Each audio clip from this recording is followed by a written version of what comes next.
report, yes. It's a report of the committee. Yes, it's okay, don't you?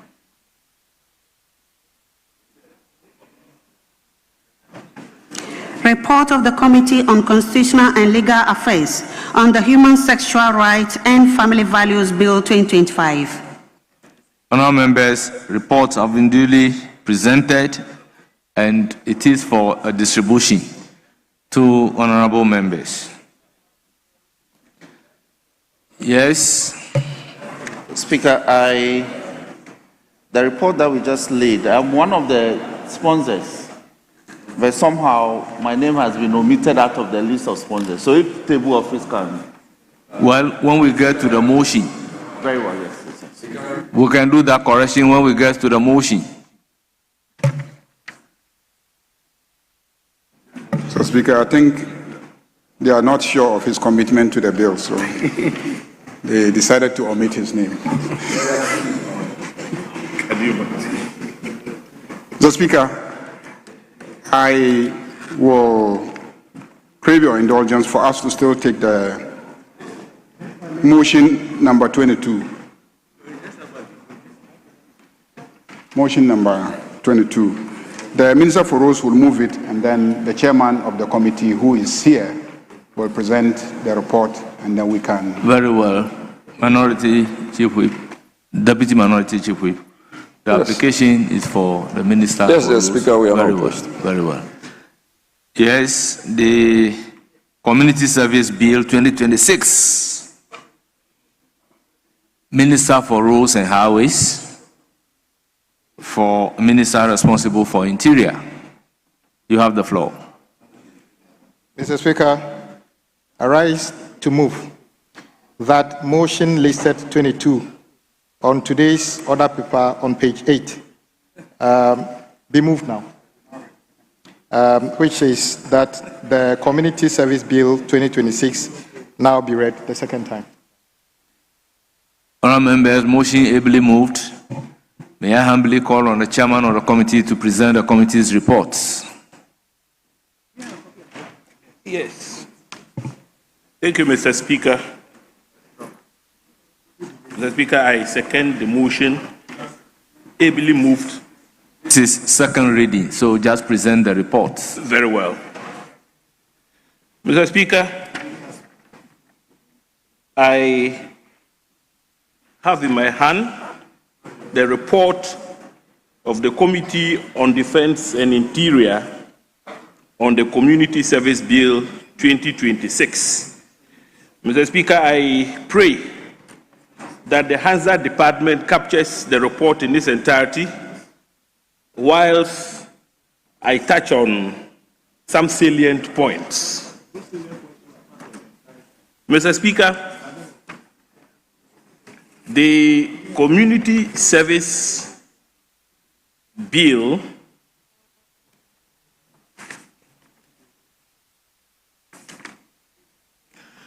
Mr. Speaker, let me take you to page 3. The administration of criminal justice in Ghana has over the years relied significantly on custodial sentences as a primary form of punishment for convicted persons. This approach has contributed to persistent overcrowding in prison facilities, placing considerable strain on the Ghana prison service and imposing a growing financial burden on government in respect of inmate maintenance, healthcare, feeding, and infrastructure. In response to these challenges, the Ministry of the Interior proposes to prioritize non-custodial sentencing within the broader criminal justice reforms. The objective is to provide appropriate alternatives to custodial sentences for minor and specified offenses, thereby advancing rehabilitation, mitigating recidivism, and facilitating the effective reintegration of offenders into society. Mr. Speaker, on page 13 of the report, the committee holds that the effective implementation of the bill requires targeted capacity building for public officials and relevant stakeholders, coupled with systematic public sensitization on the community service scheme. These interventions are necessary to ensure a uniform understanding of the objectives, procedures, and benefits of non-custodial sentencing among implementing actors and the general public. The committee endorses the conduct of structured training programs for judicial officers, law enforcement personnel, and other relevant stakeholders, including community leaders and traditional authorities. The organization of cross-sectoral workshops would further strengthen interagency coordination and advance the statutory objectives of the scheme. In conclusion, Mr. Speaker, the committee observes that the continued reliance on custodial sentencing for minor offenses has contributed to prison overcrowding, high rates of recidivism, constraints on restorative justice, and disproportionate impacts on vulnerable populations.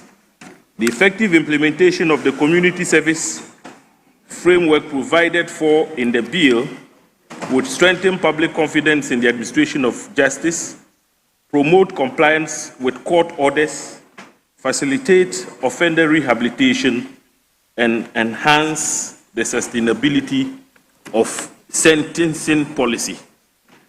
Upon review of the Community Service Bill 2026, the committee finds that the bill constitutes a material step toward reforming Ghana's criminal justice system through the institutionalization of structured non-custodial sentencing. Accordingly, the committee recommends to the House to adopt its report and to pass the bill into law, subject to the amendments approved during the consideration stage, pursuant to Article 106 of the 1992 Constitution. Respectfully submitted. Thank you, Mr. Speaker. Honourable members, the motion for the second reading of the Community Service Bill 2026 has been ably moved by the Minister responsible for roads and highways. The chairperson of the committee has also presented the committee's report. It is now for the consideration of the House.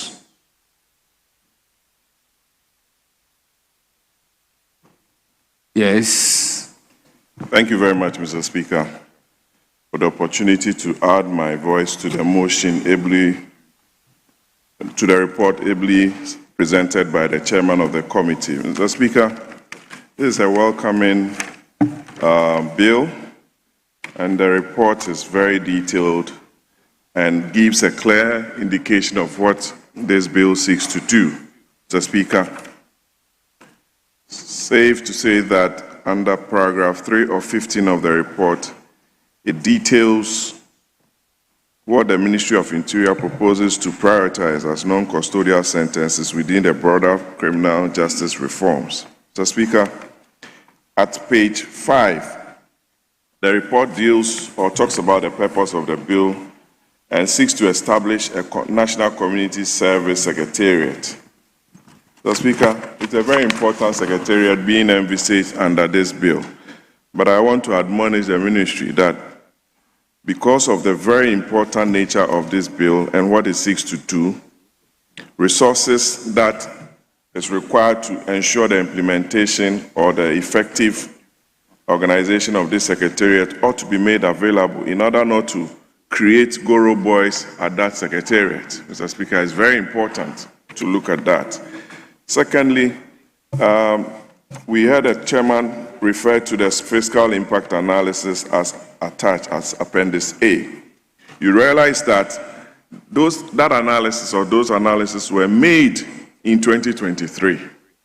And having seen a review, we are in 2026, and we are talking about 21 million Ghana cedis in 2023 as being the fiscal impact.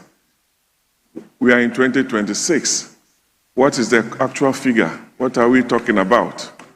I think a review of the fiscal impact analysis ought to be done to bring it in line with the current happenings, especially when ministries, departments, and agencies are suffering from releases from the Minister of Finance. They all have to go for what we call commitment authorization. stifling ministry departments and agencies, Mr. Speaker, it's very important that the Minister for Interior, who is seated, gets a review of this analysis by the Ministry of Finance and report to the House so that we support him in the implementation of this very important bill, so that he doesn't go and suffer obtaining what we call commitment authorization, which has become an albatross on the neck of all ministers, chief executives of this country, being implemented by the Minister of Finance. I thank you very much, Mr. Speaker. Yes, you are the mover of the motion, so you should be concluding for us.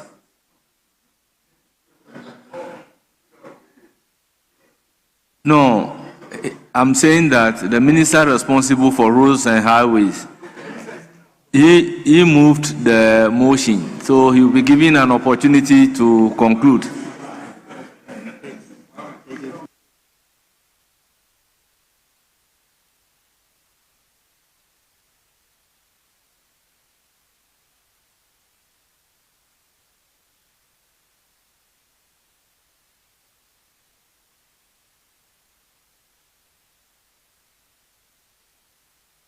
You have the floor. Mr. Speaker, just to state that the minister responsible for the Interior is now here, so I'm going to make my contribution as an ordinary member of the House.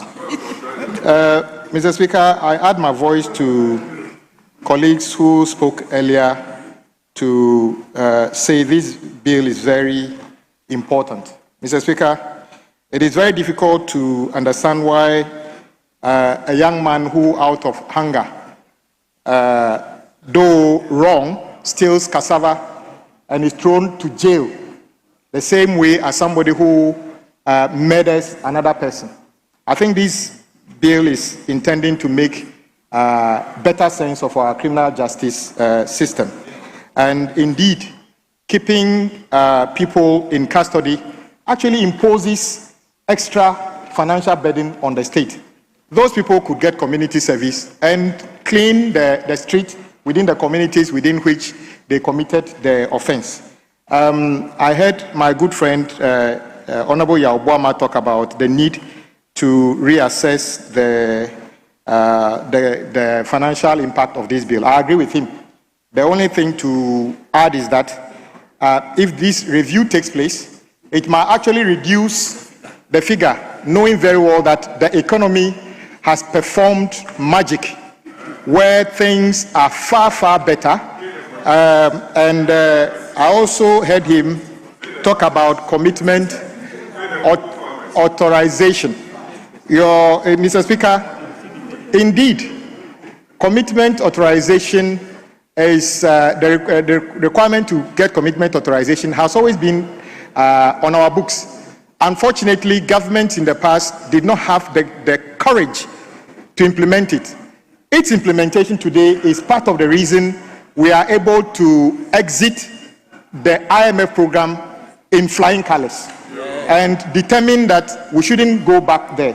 So commitment authorization is to curb excesses where we go and commit government to expenditure in excess of what we can actually pay. So it is not supposed to stifle government program. And it is also clear that, unlike the past, Mr. Speaker, for instance, today, NHIS has got maybe at least 1 billion Ghana cedis sitting in their account waiting for claims. This is something, a kind of news we've never had in 2023-2024. Today, how do you call it? Get Fund has got money to be able to pay for classrooms. Today, Mr. Speaker, the CD is far better than it was in 2024, all because of prudence and the limitation put on ourselves.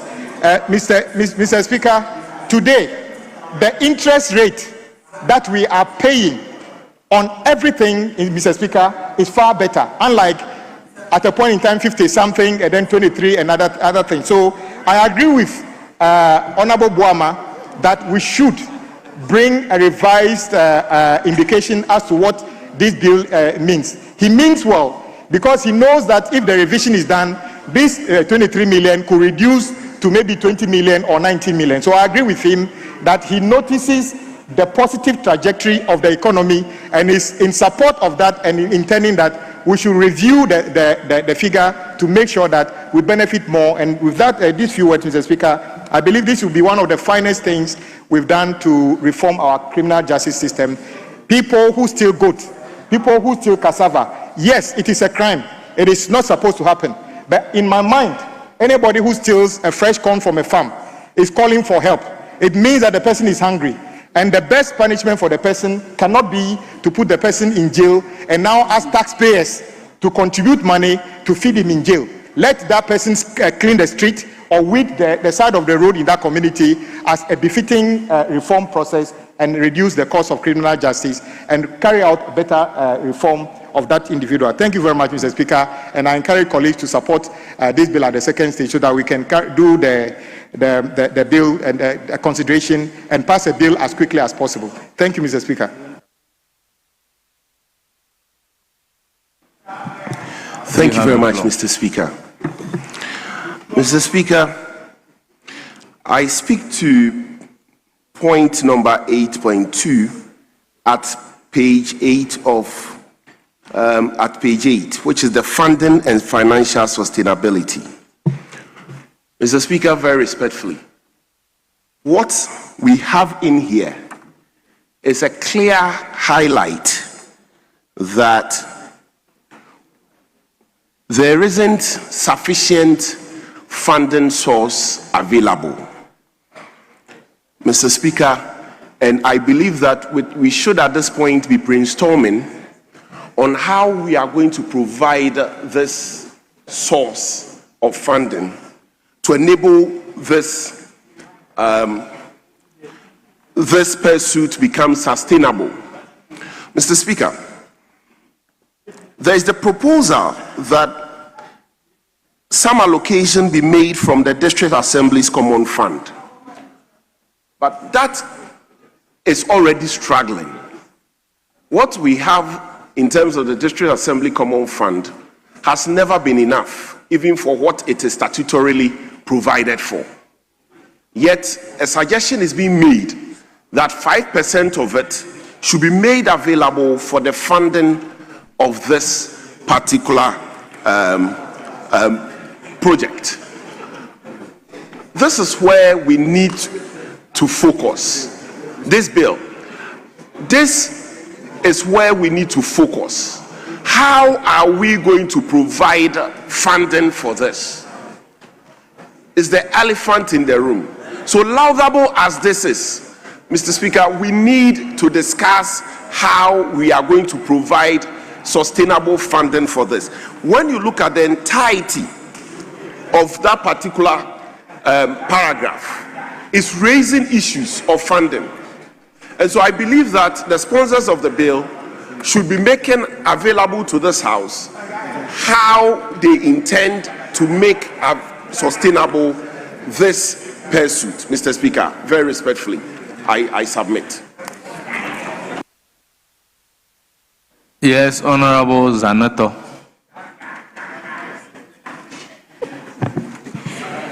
Thank you, Right Honourable Speaker, for the opportunity to make a comment on the report of the Committee on Defence and Interior on the Community Service Bill 2026. Mr. Speaker, this is a very forward-looking bill, and I certainly hope that members will participate in the consideration of this particular bill. Mr. Speaker, if you look at paragraph 8.4, the reference to gender-sensitive sentencing, it's really something that's very revolutionary as far as what we do in Ghana is concerned. And it's looking at the specific peculiar conditions that perhaps women who may be pregnant or who may have dependents, young children, for example, and the considerations that will be taken on board regarding sentencing, as well as recognizing the fact that historically, women have suffered levels of gender-based trauma and abuse. And this is making sure that looking into the future, we don't have members of our communities that when they are sentenced end up undergoing certain types of trauma and abuse and probably coming out worse off than they started off going in. Mr. Speaker, if you look at the fact that this is in line with Article 27 of the 1992 Constitution, and the fact that under the Convention on Elimination of All Forms of Discrimination Against Women, this shows that Ghana is really looking forward in terms of gender mainstreaming, not just our budgets, but our bills as well. And it is my hope that in considering this bill, we will be cognizant of the fact that our communities should be able to benefit from some of these sentencing regimes rather than becoming a burden to the communities, as well as the fact that we do not want recidivism with regards to our females who will be sentenced and perhaps put in jail over the period. And with reference to what other members have made a comment on, is to ensure that the taxpayer is not shouldering an extra burden with regards to the feeding and the accommodation of persons who could otherwise serve some other punishment as part of the sanctions regime. So, Mr. Speaker, I would urge that members take an interest in this particular bill, as all communities will likely be impacted by this. Thank you very much. Yes, Honorable Kwame Anyimadu-Antwi. Thank you, Mr. Speaker. Mr. Speaker, I rise to support the passage of this long-awaited bill. It is very important bill that I think the whole House is waiting for this bill to be passed. I note, Mr. Speaker, at paragraph 7 of the report, the fiscal impact analysis of the bill. And this is a requirement that every bill that comes to the House, we have to. And the savings that the ministry gives us is that we're going to make a savings of 493,407 from the prisons. I do not know if they have quantified the overcrowding of the prisons that this bill seeks to cure.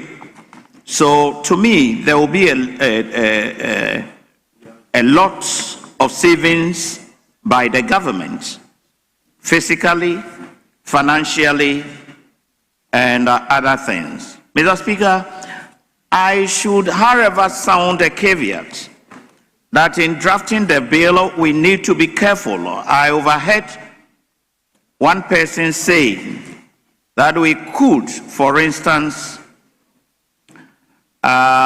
if we are, for instance, passing some bills like anti-LGBTQ bill, we could look at community service as a remedy or as a punishment if somebody is found foul. We need to be very careful, because I wonder how you put somebody to do community service when the person is accused of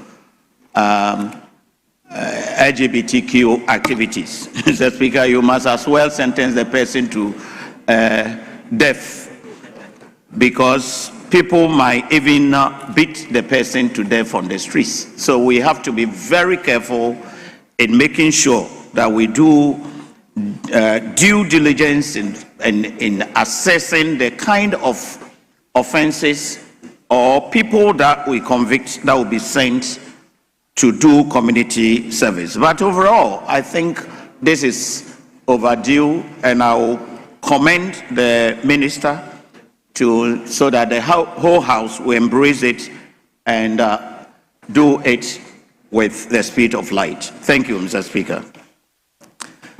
Yes, Minister responsible for.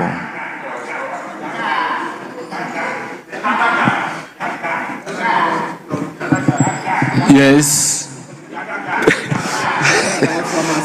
Speaker, thank you very much for this opportunity. Speaker, let me particularly commend the Minister of Interior for this. Yeah, that guy. Speaker, I'm hearing that guy, the other guy, I don't know why. And it's coming from this side. Why are you saying that guy? Please allow me to make one. Speaker, I want to personally commend the Minister of Interior for a very good job done.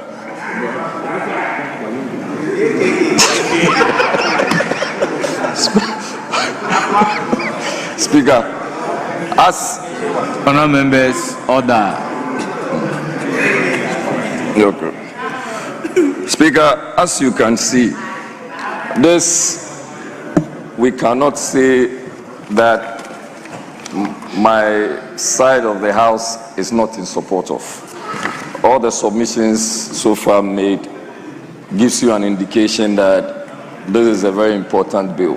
Speaker, first of all, for community service, as a student of criminology, I know that it benefits both the society and the offender.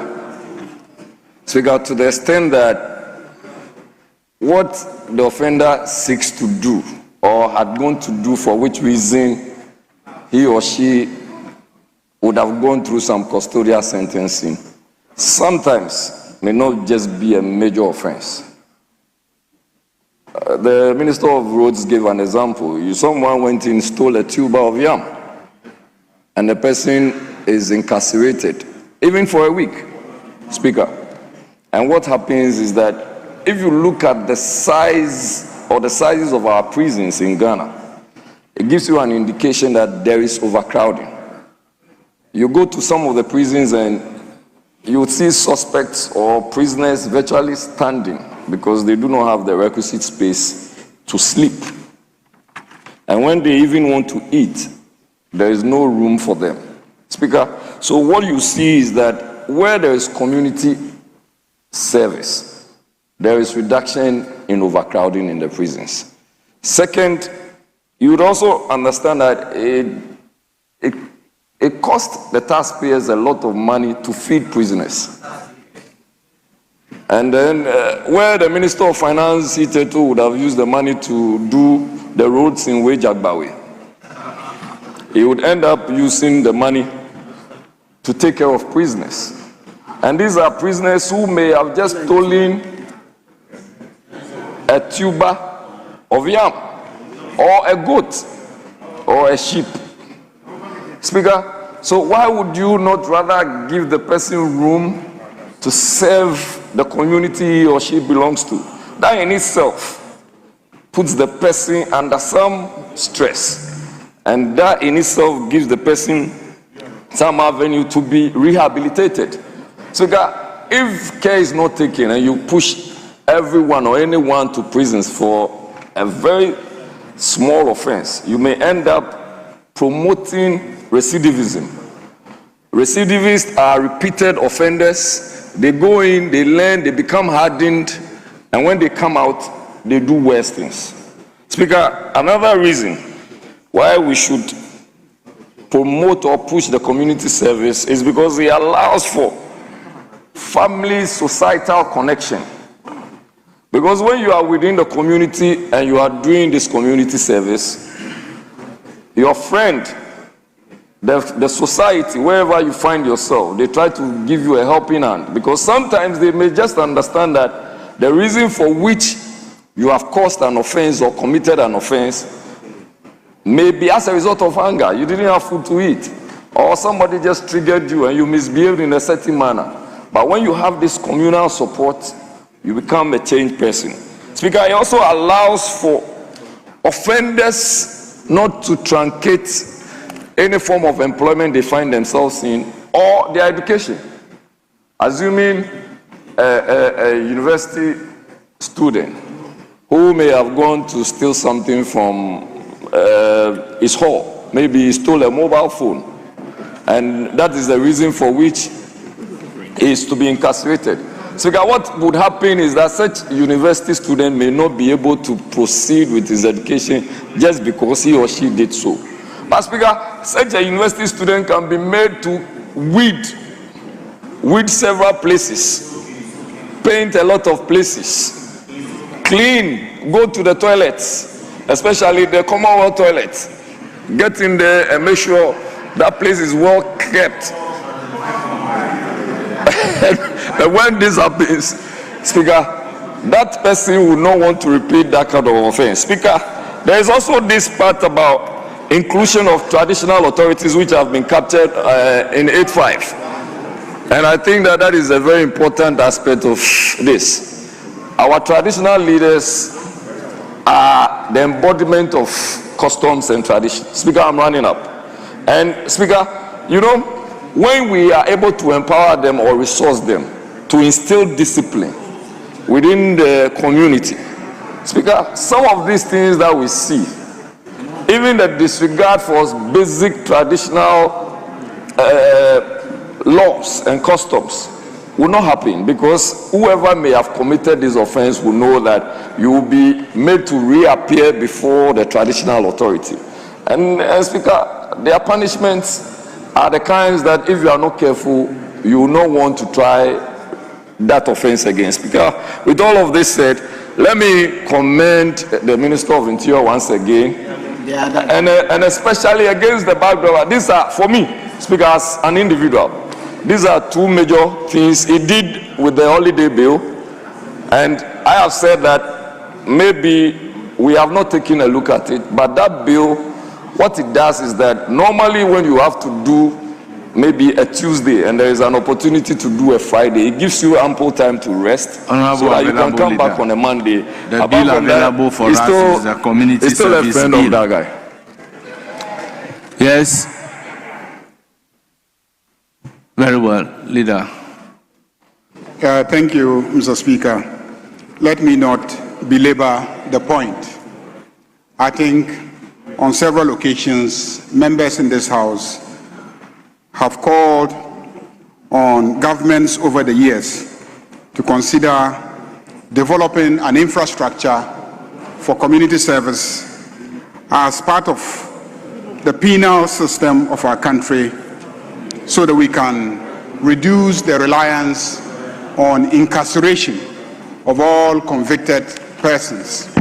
I think the point has been made about how costly incarceration is, and the fact that incarceration has tended over the years to undermine the reformative objective of penalty when one commits an offense.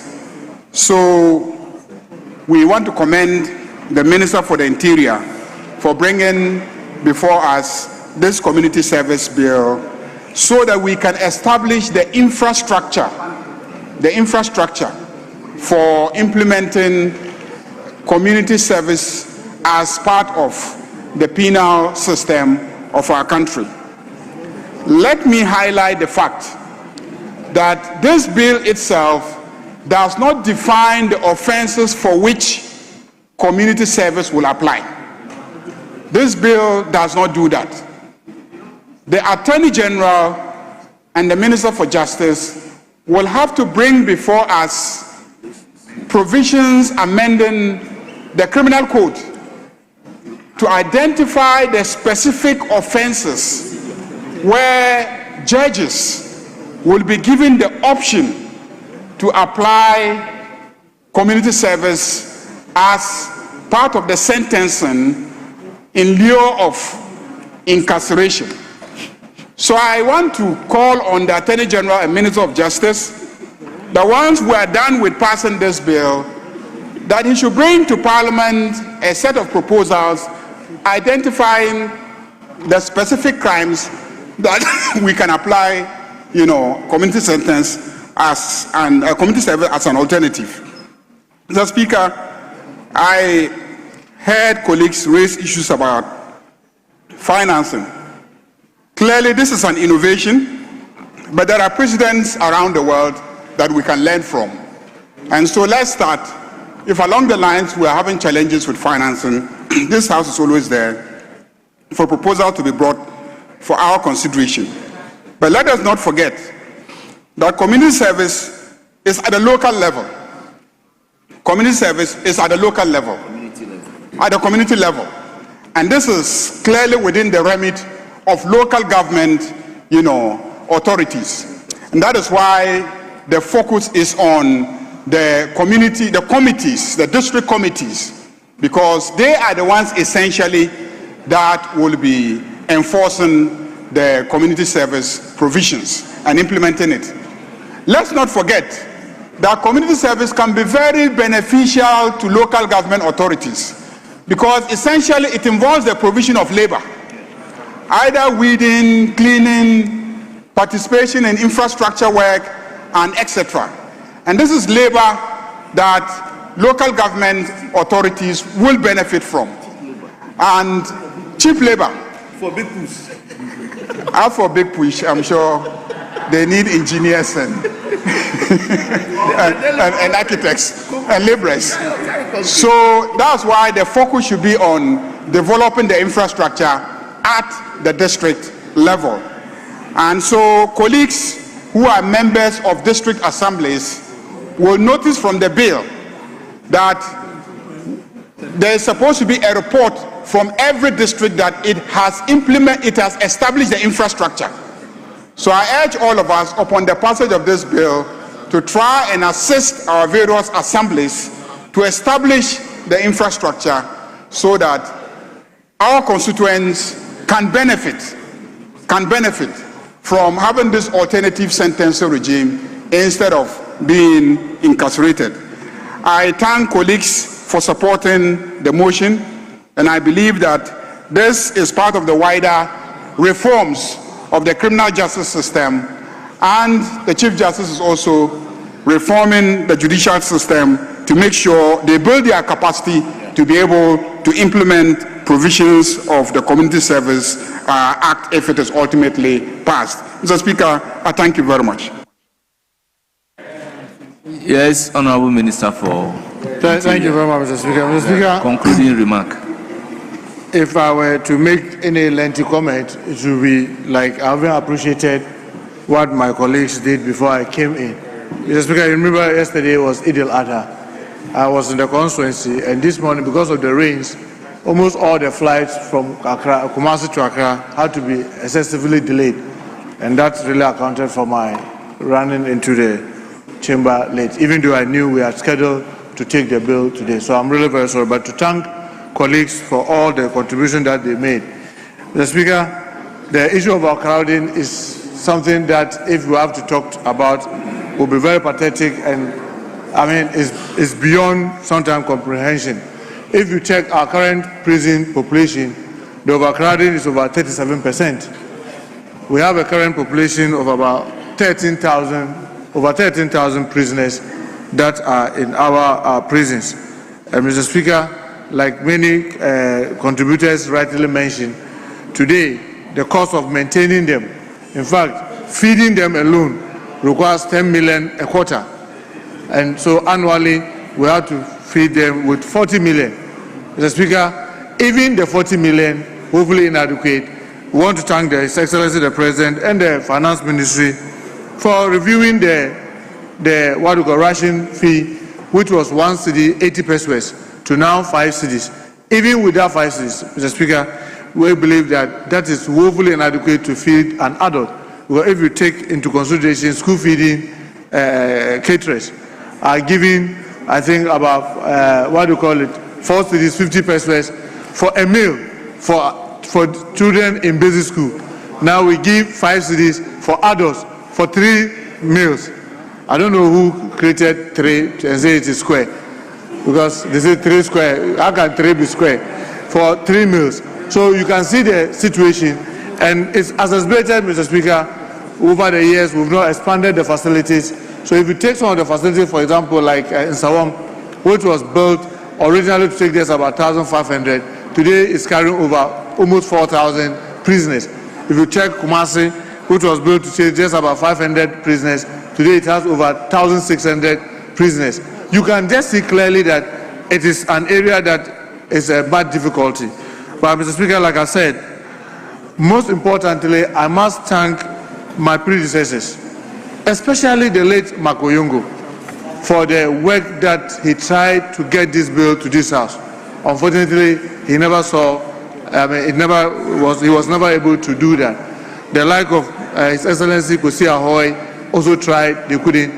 I mean, we have Honorable Ambusderi, he tried, he couldn't get it here. Honorable Herukwete, they all did their best. And Mr. Speaker, one of the things that helped me was not to start by reinventing the wheel, but to just build it upon where they got to.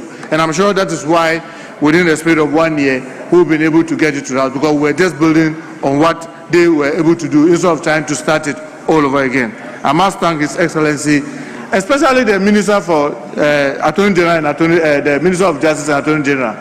I had to constantly be harassing him virtually to get this work from his ministry, and they did so well to assist us. The majority there in cabinet, everybody did their part.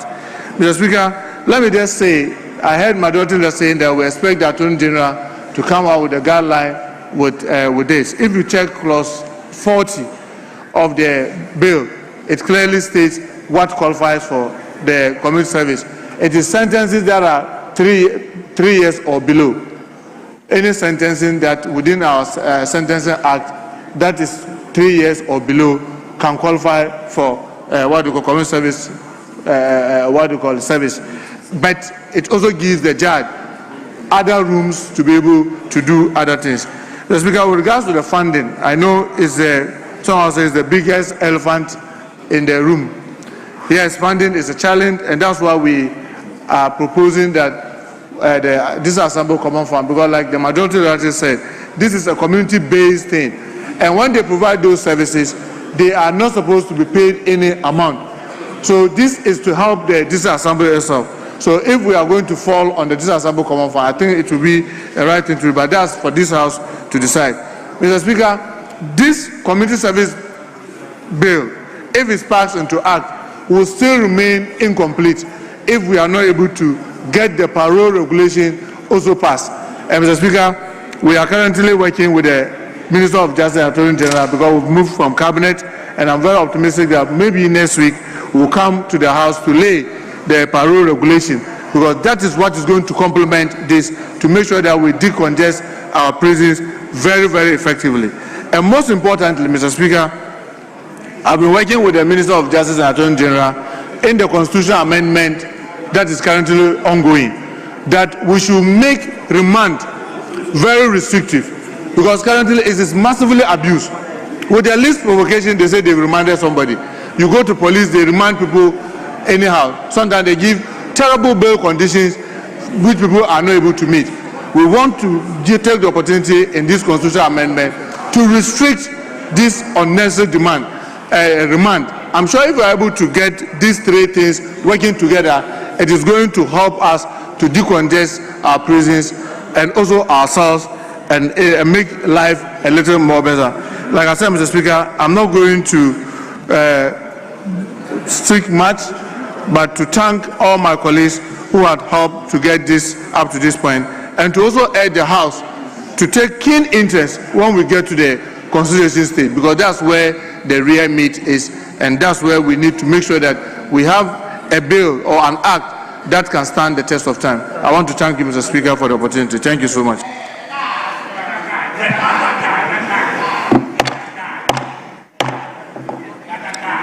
Honourable members, the debate on the principles of the bill,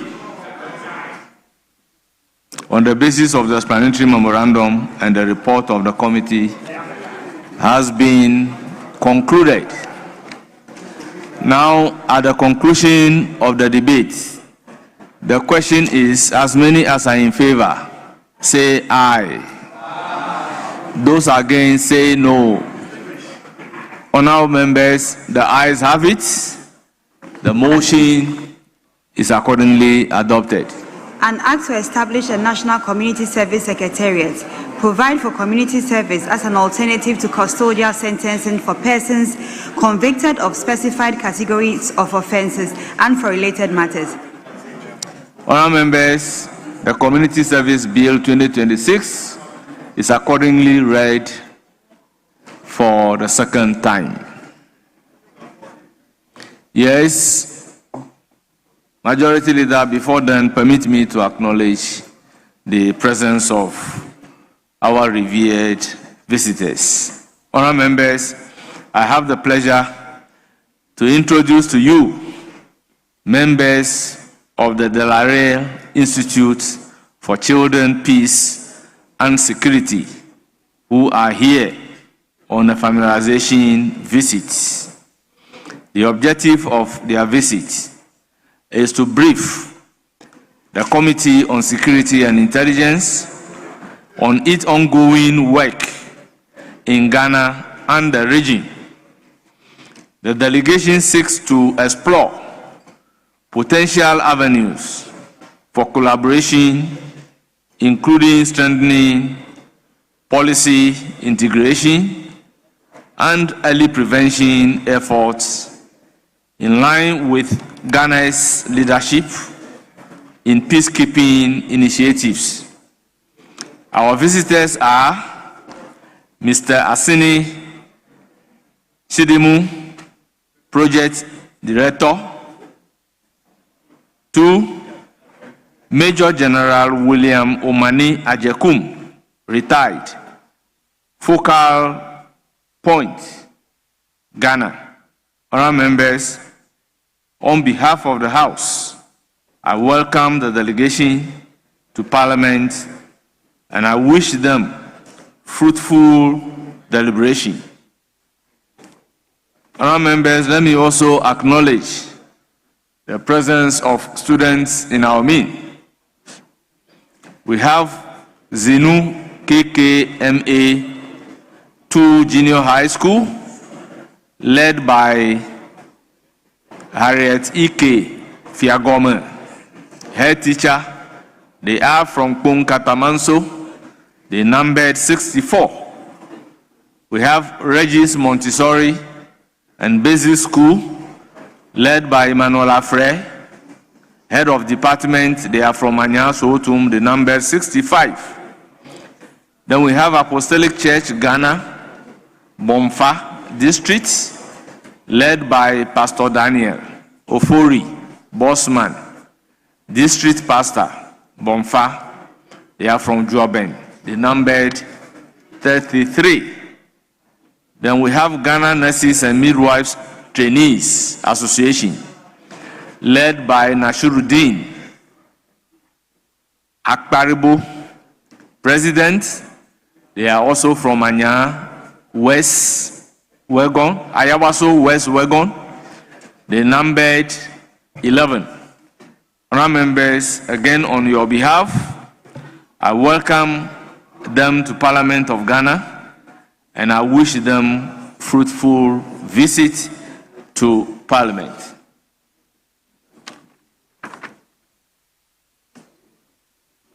Our members, we also have National Conference of State Legislatures, led by Tim Story, Chief Executive Officer. They are 4 in number. Our members, I equally welcome them to Parliament of Ghana. Yes, Majority Leader.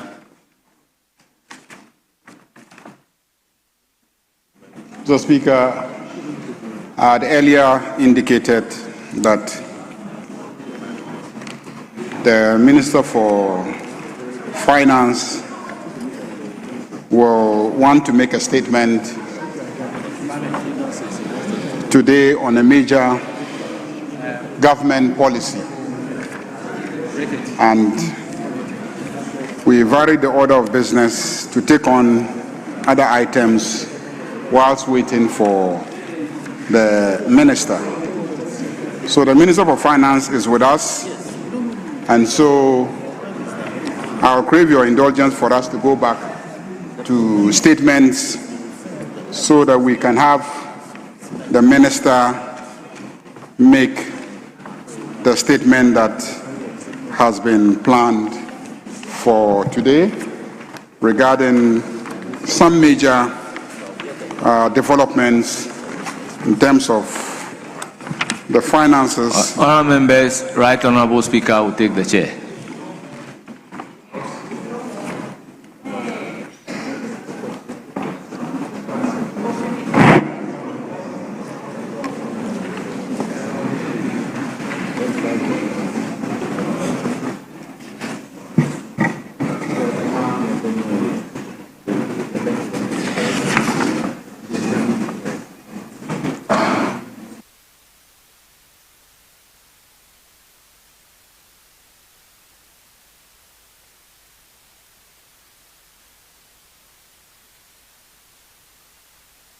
Yes, Majority Leader, you may continue.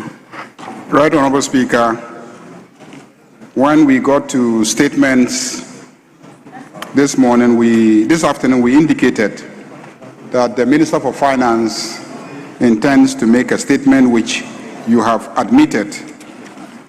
But we varied the order of business to take other items whilst waiting for the Minister and your good self. So, Mr. Speaker, now that you are here and the Minister of Finance is here, if we could revert to item 6, which is statements to enable the Minister to make the statement. Thank you, Mr. Speaker.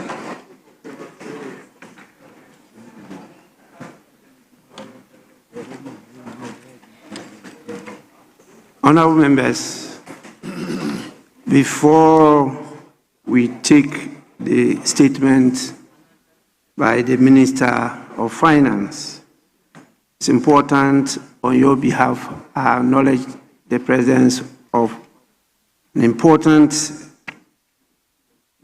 delegation of about 6 honorable members of the British House of Commons and the House of Lords, together with some officials.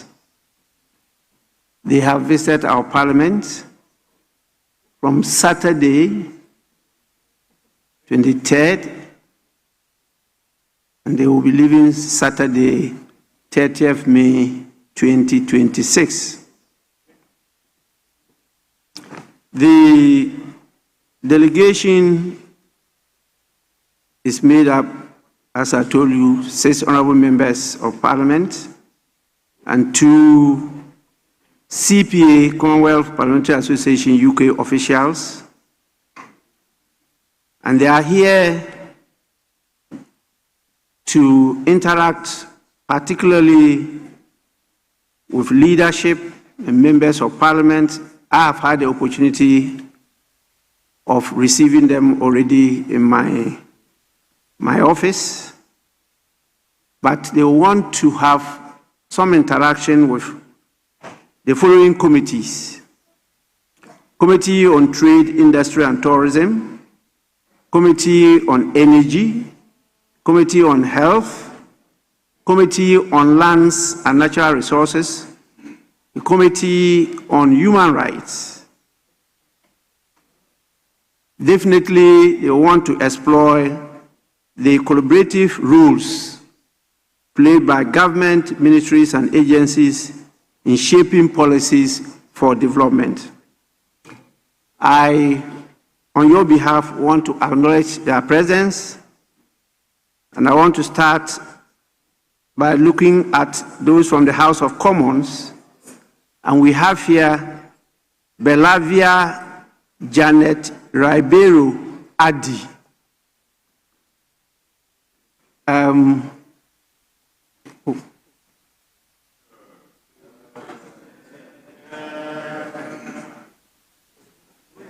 Oh, I'm trying to get you on my screen. Yes. Those of you who are very young, you may not know the name of Ribeiro. Ribeiro is a very, very important name in Ghana. Their backgrounds are from Portuguese to Brazil, and they came to settle here in Ghana.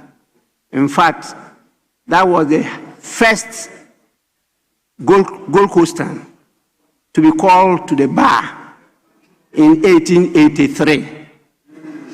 It's from the family called Ribeiro. Because of their background, both, yes, this is their great-grandson, the deputy majority leader from Ogua, Cape Coast. So, honorable member, you have your no, that will be your colleague. Their great-grandfather was the first to be called to a bar in 1883, before our illustrious son, who started the Aborigines Right Protection Society. Okay? Robert Saba, Mensa Saba, and he was called to a bar in 1887. That's the difference. They started the profession here in Ghana. So you are most welcome. I want them to know how important you are. Then we also have Natasha Dawn Irons, also from the House of Commons. Please take note of the gender composition. Then the third is Abina Opong Asare. She's also a member of the House of Commons. I don't need to introduce Abina to you. You already know where she comes from, the background. And then also we have Graham Charles Stewart, also from the House of Commons. I'm told she is a very powerful member representing Scotland. Yes, and he belongs to those who are very vibrant opposition members. Yes, we had an interaction. And then we also have David Michael Dugan, also a member of the House of Commons. We have from the House of Lords, Baroness Thris Ann Kofi. You know, she is from the House of Lords, not the House of Commons. There's vast difference between the two. You now have the two officials, Betham Beatrice Thomas and Jacob Telsha Lewis. Both are officials from the Commonwealth Parliamentary Association UK branch. Honorable members, on your behalf, I warmly welcome the delegation to Parliament and I wish them fruitful deliberations. Please find time to meet them. They have a lot of good ideas. We have had very good cooperation with them, and I'm sure they are here to deepen, widen, and strengthen it. Once again, you are welcome. Honorable members, may we now give the opportunity to the Minister of Finance to give us a statement. Please, Minister, you may do so now.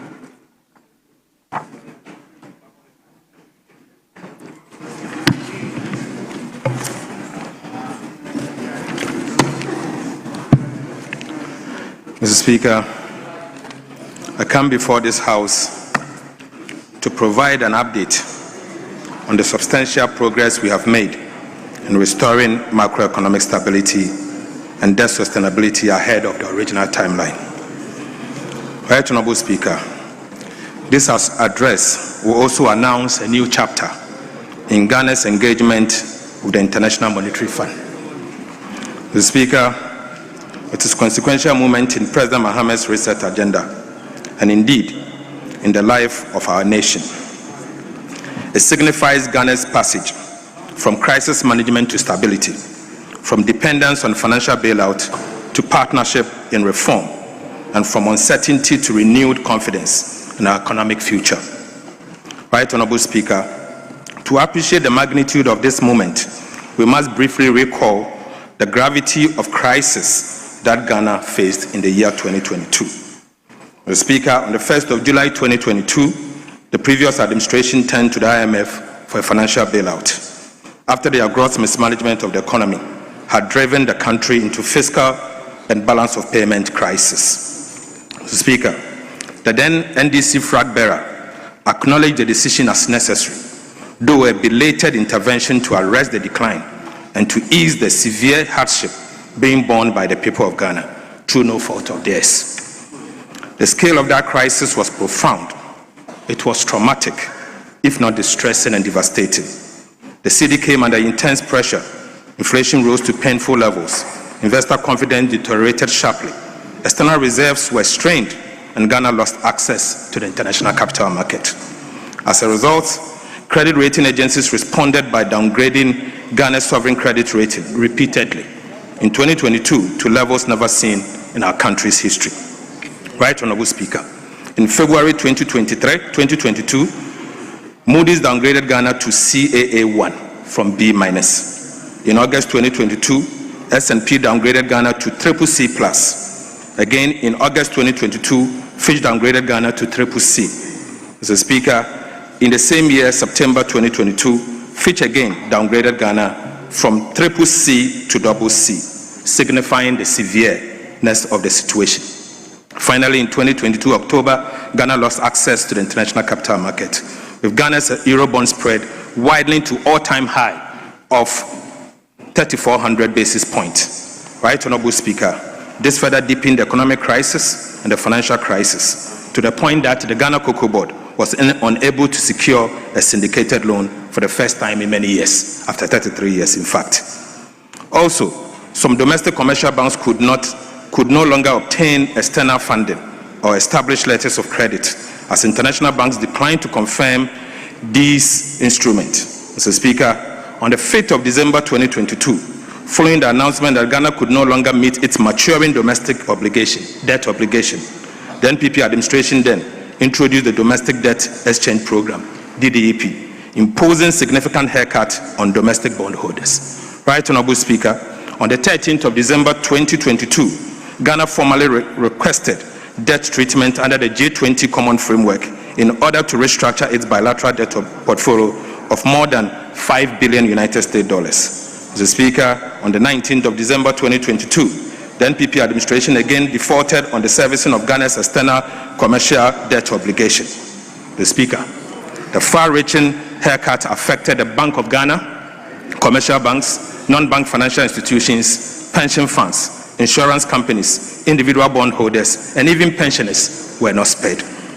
Right Honorable Speaker, ordinary Ghanaians bore the heaviest burden of that crisis. The consequences were felt across households, businesses, and institutions through rapid depreciation of the currency, runaway inflation of more than 50%, massive erosion of disposable incomes and savings, painful haircut on domestic bondholders, including pensioners, punitive interest rates that constrained private sector activity, the imposition of nuisance taxes, including E-levy, betting tax, COVID-19 levy, and emission tax.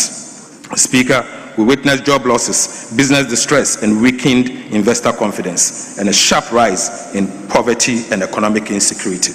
Right Honorable Speaker, in the midst of all these hardships imposed on the people of Ghana, the government of the day then remained bloated, purposefully inefficient, and riddled with waste. Mr. Speaker, by December 2024, those responsible proceeded to undermine the very IMF program they themselves had signed to correct the mess that was imposed on the people of Ghana, missing targets and commitment under the IMF program.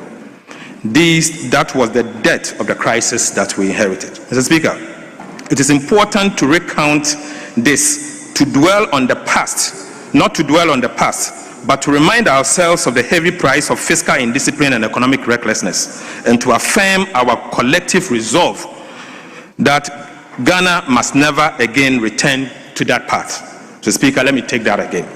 It's important to recount that it's important for us to recount, not to dwell on the past, but to remind ourselves of the heavy price of fiscal indiscipline and economic recklessness, and to affirm our collective resolve that Ghana must never return to that. But once experienced, never again should they be repeated. The Speaker, never again should the people of Ghana be made to go through such horrible experiences. Right Honorable Speaker, upon assuming office, President Mahama's administration moved with clarity and purpose to reset the Ghanaian economy and bring the IMF-supported program back on track. Mr. Speaker, we recalibrated the IMF program to ensure fairer burden sharing and deeper structural reforms. Among the several measures we undertook in 2025 are as follows. Mr. Speaker, first, we introduced the Public Financial Management Act and introduced commitment authorization to control government expenditure. Mr. Speaker, we audited government arrests and payables to eliminate recycled IPCs and overpayment. We stopped the misuse of tax refund account to finance schemes such as SML. Mr. Speaker, we amended the PFM Act to institutionalize a 1.5% of GDP primary surplus and 45% debt to GDP by 2034. Right, Honorable Speaker, we introduced the Gold Board to enhance FX stability and reserve accumulation. We operationalized the sinking fund with dedicated CD and US dollar buffer to manage future debt maturities.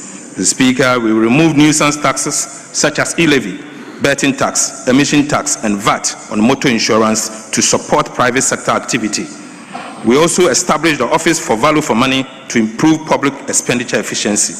We established the Independent Fiscal Council to check compliance with fiscal rules. Mr. Speaker, not all. We introduced IPP renegotiation. We concluded IPP renegotiation, saving over 250 million United States dollars and cleared over 1 billion United States dollars in legacy arrests in the energy sector. We also reduced ministers of state from 123 later to 88 to now 60. Mr. Speaker, we reduced government ministries from 30 to 23. Right, Honorable Speaker, I'm pleased to report that these measures have produced clear and measurable results. Mr. Speaker, real GDP growth reached 6% in 2025. Most importantly, non-real GDP growth reached 7.6%, the highest in 14 years. For the first time, Ghana's economy crossed the 100 billion United States dollar threshold in 2025, making it fully fledged emerging market economy. Mr. Speaker, Ghana's economy is now ranked the 8th largest in Africa. Ghana's per capita income increased to $3,385 for the first time. Again, Mr. Speaker, the primary balance recorded a surplus of 2.5% of GDP in 2025. Our public debt to GDP reduced to 44.7% at the end of 2025, ahead of the schedule 2034. Mr. Speaker, Ghana achieved the debt to GDP target of 45%, well ahead of the IMF program of debt rule target by 2034.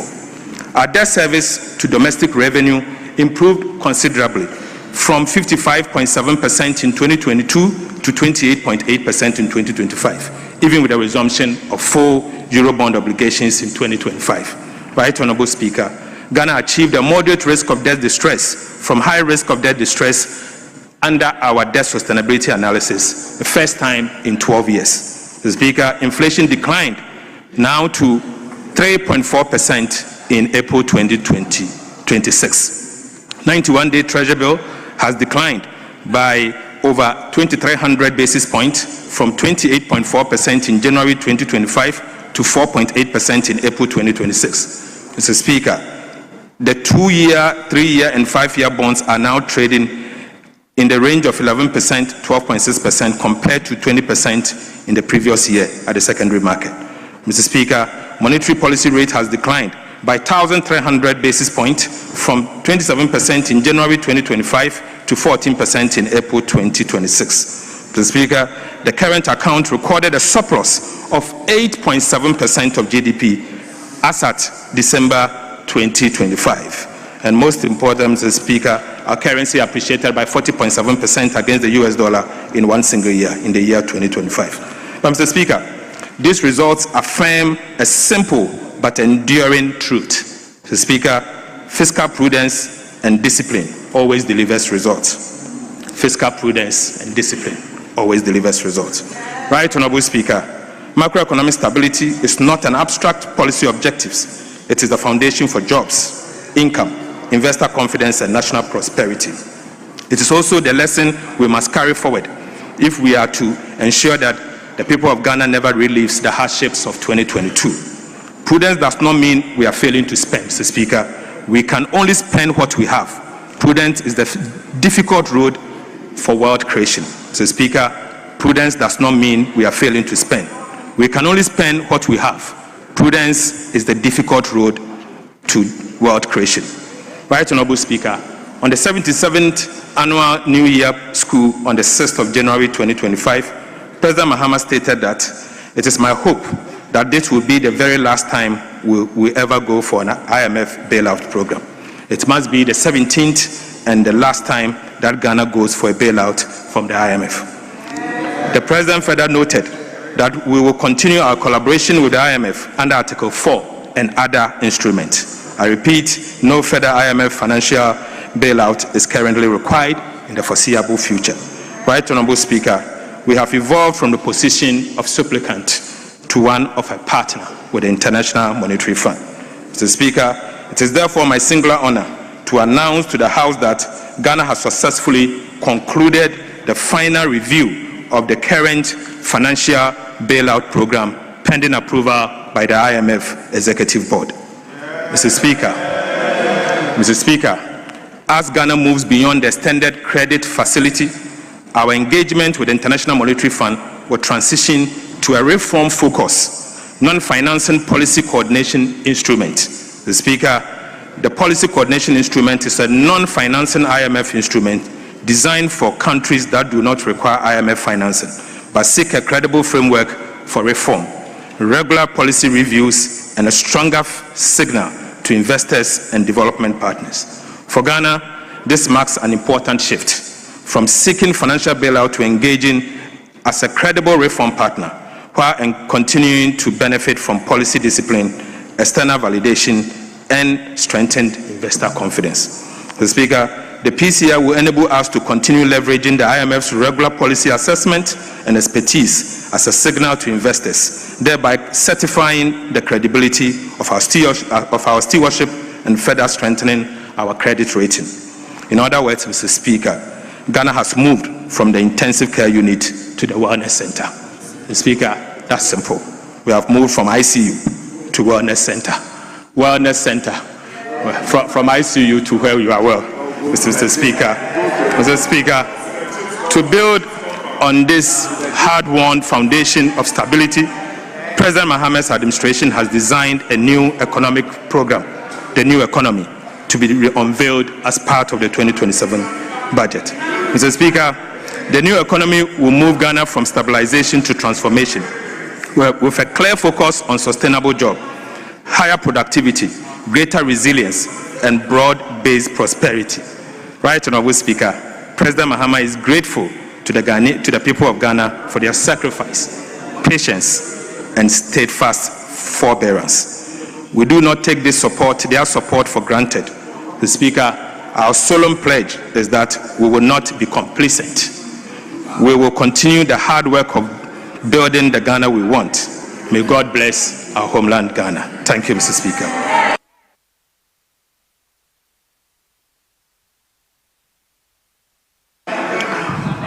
Yes, honorable members, the minister has read his statement to us. I want to know from the House through the leaders the timelines for people to make comments. As you know, it's a statement, so it's not open to debate. Timelines for people to make comments. So from leadership to the backbenchers, what are the timelines so that we can stick to that? Yes, Majority Leader. Mr. Speaker, the statement has just been read, and this is a statement with far-reaching economic implications, and there are many members who have not yet obtained copies of the statement. And so my plea, and I've conferred with colleagues on the other side, is that we defer comments to Tuesday so that members can study and digest the statement in its entirety, and then we can have a full-blown commentary on the statement. Mr. Speaker, we also are agreeing that we'll have 90-90 on both sides. 90 speakers on both sides.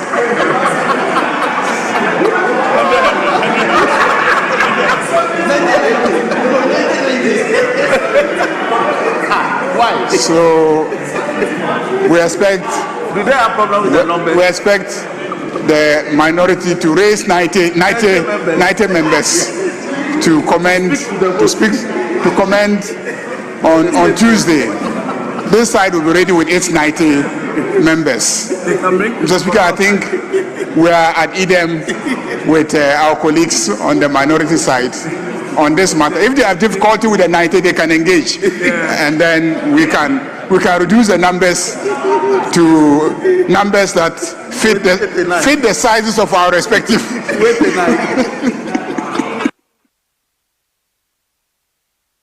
Yes, minority from bench. Yes, honourable member. Mr. Speaker, thank you very much. We just listened to a very provocative statement from the finance minister. Mr. Speaker, we don't know if the finance minister was rehashing his 2026 budget or he was giving us a prelude to his midterm review. Mr. Speaker, we agree with the call by the majority leader that we suspend commentary on the statement made by the finance minister to next Tuesday, so that we have ample time to rebut the propaganda in the statement by the finance. Skillfully, he refused to talk about the losses of the gold board in the statement. Skillfully, he refused to talk about the public debt as at May this year. Next Tuesday, we are going to expose you big time. As of today, you haven't even settled the cocoa farmers, and you are here to launch your presidential campaign. Yeah, we'll expose you. Thank you, Mr. Speaker.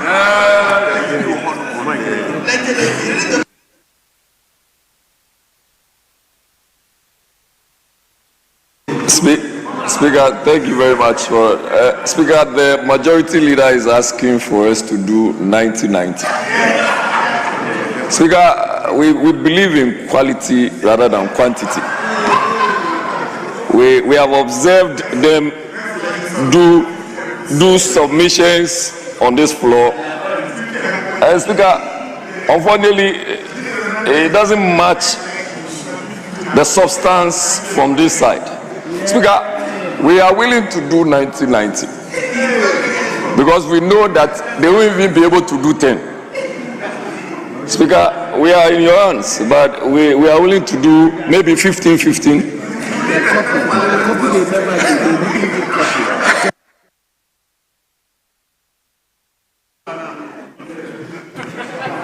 Honourable members, I agree with leadership that we need to defer the commentary on the statement just delivered by the Minister of Finance because of the nature and importance of the statement.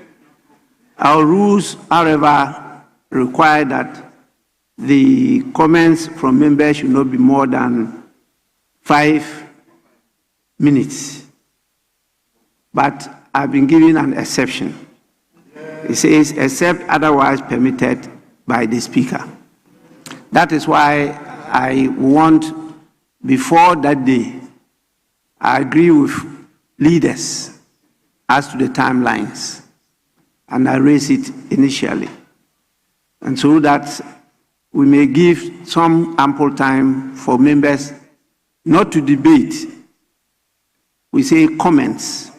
But comments definitely, we'll be dealing with facts, no debatable issues. And you may, before you bring your facts, tell me which one is not factual, and then we'll take that on board. Because what he just said was not on the areas that he mentioned, but he said that there are some areas that he ran away from, and then he mentioned those things. That's different. That's not debating the issues that he has raised. That's commenting, and that's permitted. So we want to know the timelines, and I'll give time for leaders to engage, and then agree on the timelines. Then we can apply it on that day. I don't know when you want it done, tomorrow, or I'm I'm told that the House is thinking about sitting on Monday. You want it to be taken on Monday or Tuesday, whichever you prefer. But if it's Monday, I will not be on the chair. But from Tuesday, I'll be available. Mr. Speaker, the proposal to sit on Monday is so that we can deal with backlog of questions and statements and referrals to committees for which we have reports. So we will rather have the commentary on Tuesday when you will be in the House and preside. So that's the proposal, so that the backlog of questions and then statements by members can be accommodated on the Mondays, so that Tuesdays we do regular business.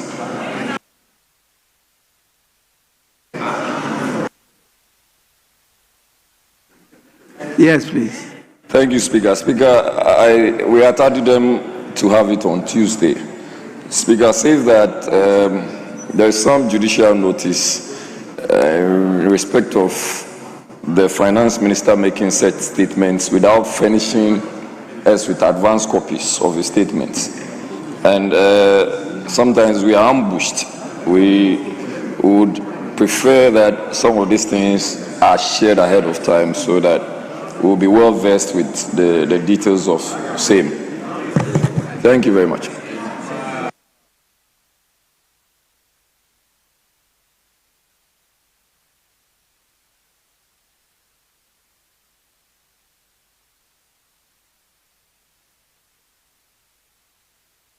Honourable members, let me clarify this issue. Statements from the Speaker and ministers are not meant to be circulated in advance. It's only statements from members. Because of the nature of the statements that we make, sometimes when you make it available in advance, something else could happen. You see, so we don't make it known to the House. And when we deliver it, then you now get to know it. So if you look at Order 91, it's different from Order 93. It's in 93, which is statement by members, that copies need to be distributed. That is, notice needed to be given to the members to prepare and come and then exchange with their members. But Speaker is above members. I don't need to give you notice of my statement so that you go and prepare, because you can't even comment on my statement unless I allow you to do so. In the case of the ministers, because of the issue of policies and other things, they don't give advance notice. So we take it as having been deferred to a preferred date. But whilst we look at the date, this House has agreed to host a conference from the 3rd to the 6th. The 3rd, if I'm not wrong, is on Wednesday next week.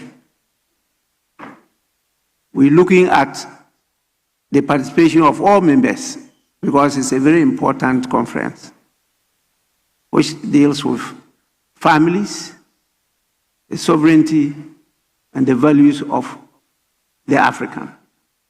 And we want you all to be part of it. And so we propose to even use the chamber for the conference. So if you are taking dates, keep that in mind and make sure that those dates are reserved for the conference. So you may use the whole of Tuesday for the statement, but Wednesday we'll have this conference, Thursday we'll have the conference, and then Friday, you know, it's your half day so that you can attend to your constituents later in the evening. So this is the position. I'll leave it to leaders to take the decision and then inform speakership. With this, I will seek your permission to go and receive some other guests who are paying courtesy call and yield the floor to the First Deputy Speaker. So, First Deputy Speaker to take the chair.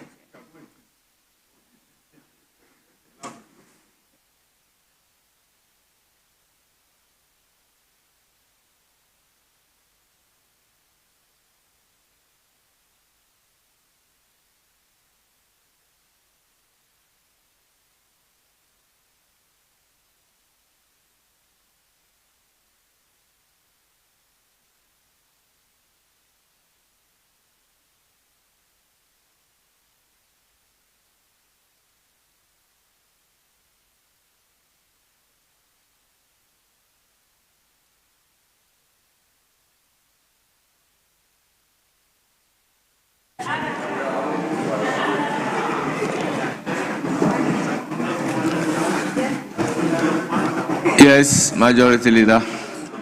Any indication? Yes, Mr. Speaker. We had earlier indicated that we would like to take the report of the Committee on Constitutional, Legal and Parliamentary Affairs on the proper human sexual values bill.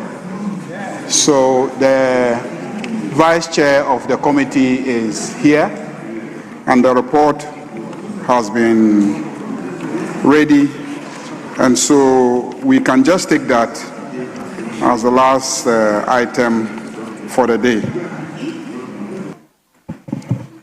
Yes, Deputy Minority Whip. Speaker, we are not opposed. Very well. May I call on a member, one of the sponsors, to move the motion numbered 2 on the order paper addendum.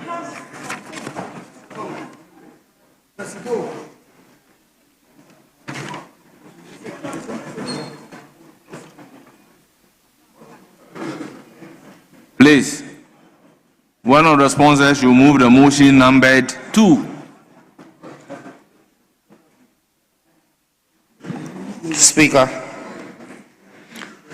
I rise to move that notwithstanding the provision of Order 104, Rule 1 of our standing orders, which requires that a motion shall not be debated until at least 2 sitting days have elapsed after the notice to move the motion is given. The motion for the second reading of the Human Sexual Rights and Family Values Bill 2025 may be moved today. Speaker, I so move. Yes, motion move. Any seconder?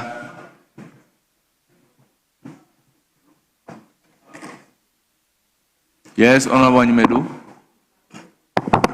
Mr. Speaker, I second the motion. Very well. Mr. Honorable Anthony Mie seconded the motion. Honorable members, motion moved and seconded. It is for the consideration of the House. This is a procedural motion. I will therefore put a question. As many as are in favor of the motion say aye. Aye. Those against say no. The ayes have it. The motion is accordingly adopted. Now we move to item number 3 on the order paper addendum, motion for the second reading. Yes, Honorable Roxanne Nelson Kwame Eche Dapamako.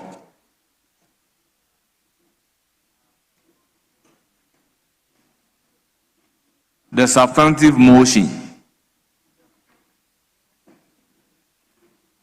The Vice Chair.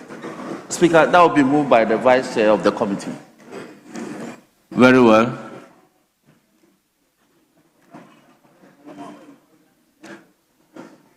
Well, I thought the Vice Chair would rather be presenting the committee's report. Speaker, yes. So I'm Speaker, right in calling upon you to move the motion. Yes, Speaker, that the Human Sexual Rights and Family Values Bill 2025 be now read a second time. So, Speaker, I so move. Motion for the second reading of the Human Sexual Rights and Family Values Bill 2025 is ably moved. I will call on the Vice Chairman of the committee to present the committee's report. Thank you very much, Mr. Speaker, for the opportunity. I rise to second the motion. We don't second the motion at second reading. That's why I said present the committee's report. Very well. Mr. Speaker, I present the report of the committee. And Mr. Speaker, I wish to state that the committee met and deliberated on the provisions of the bill. And I pray that the table office capture the report as if same has been presented seriatim and read in toto.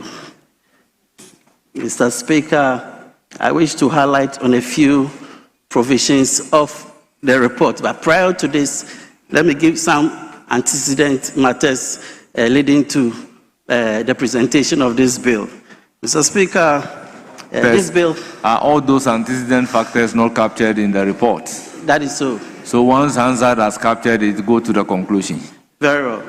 Mr. Speaker, I just want to lay emphasis on a couple of provisions in the report, particularly page 7, paragraph 5.2, which talks about exempting the intersex group. Mr. Speaker, subject to your permission, if I may read this provision. And it says that the committee observed that the bill seeks to criminalize a category of persons referred to as the intersex community.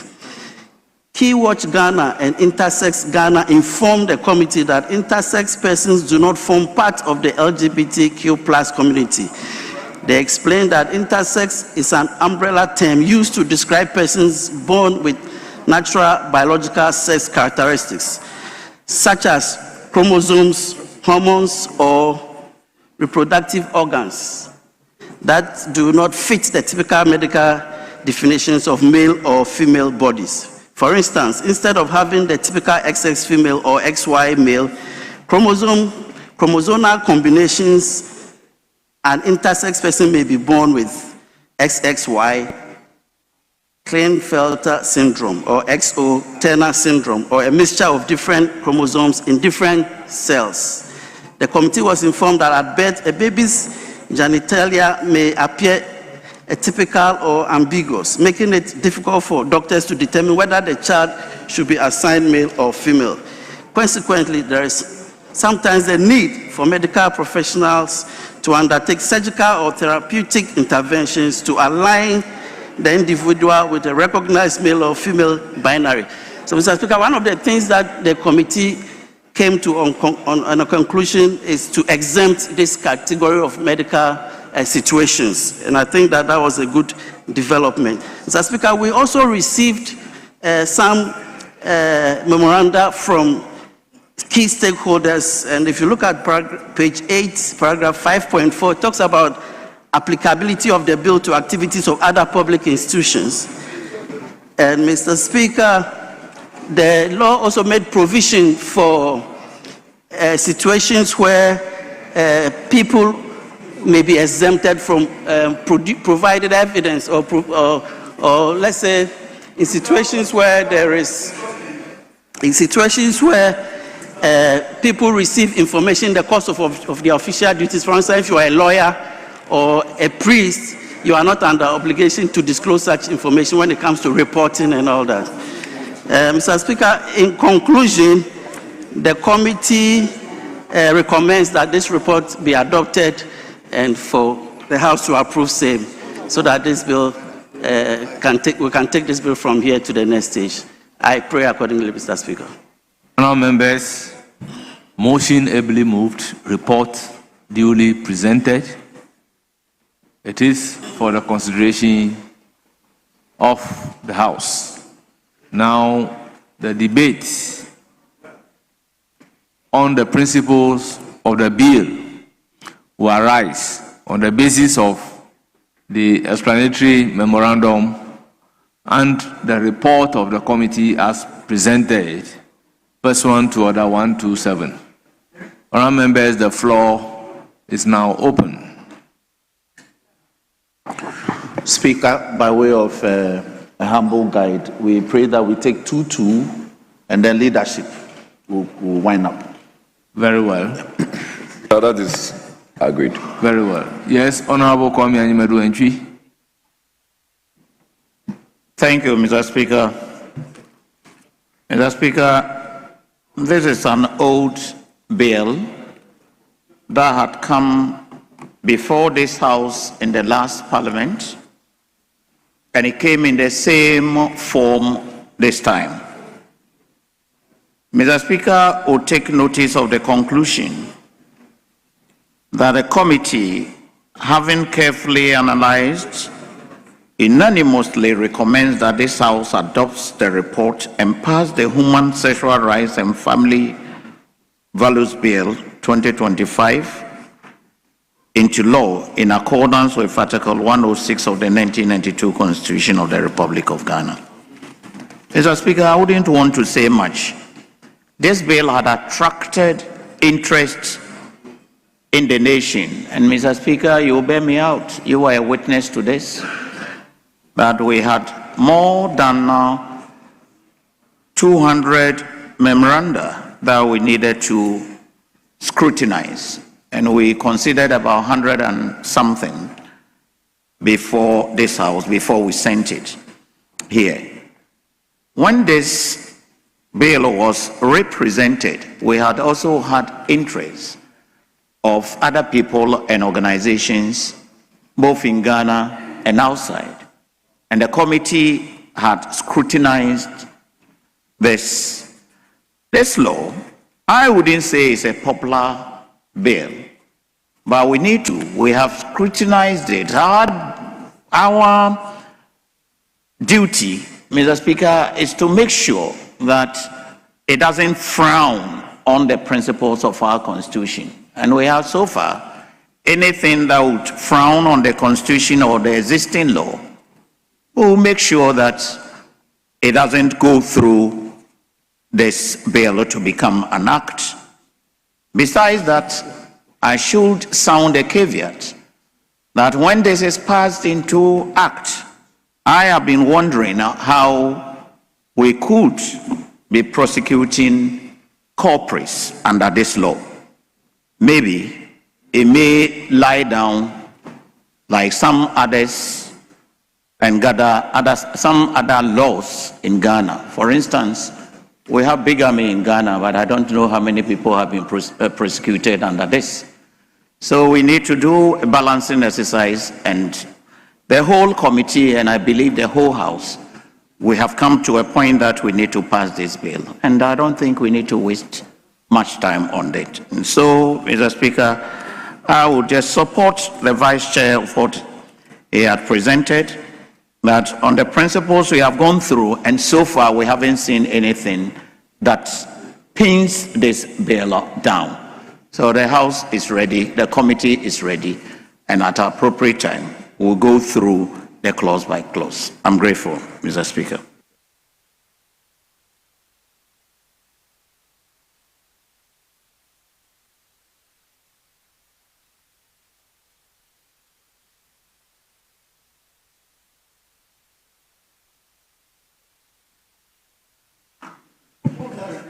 Yes, you have the floor.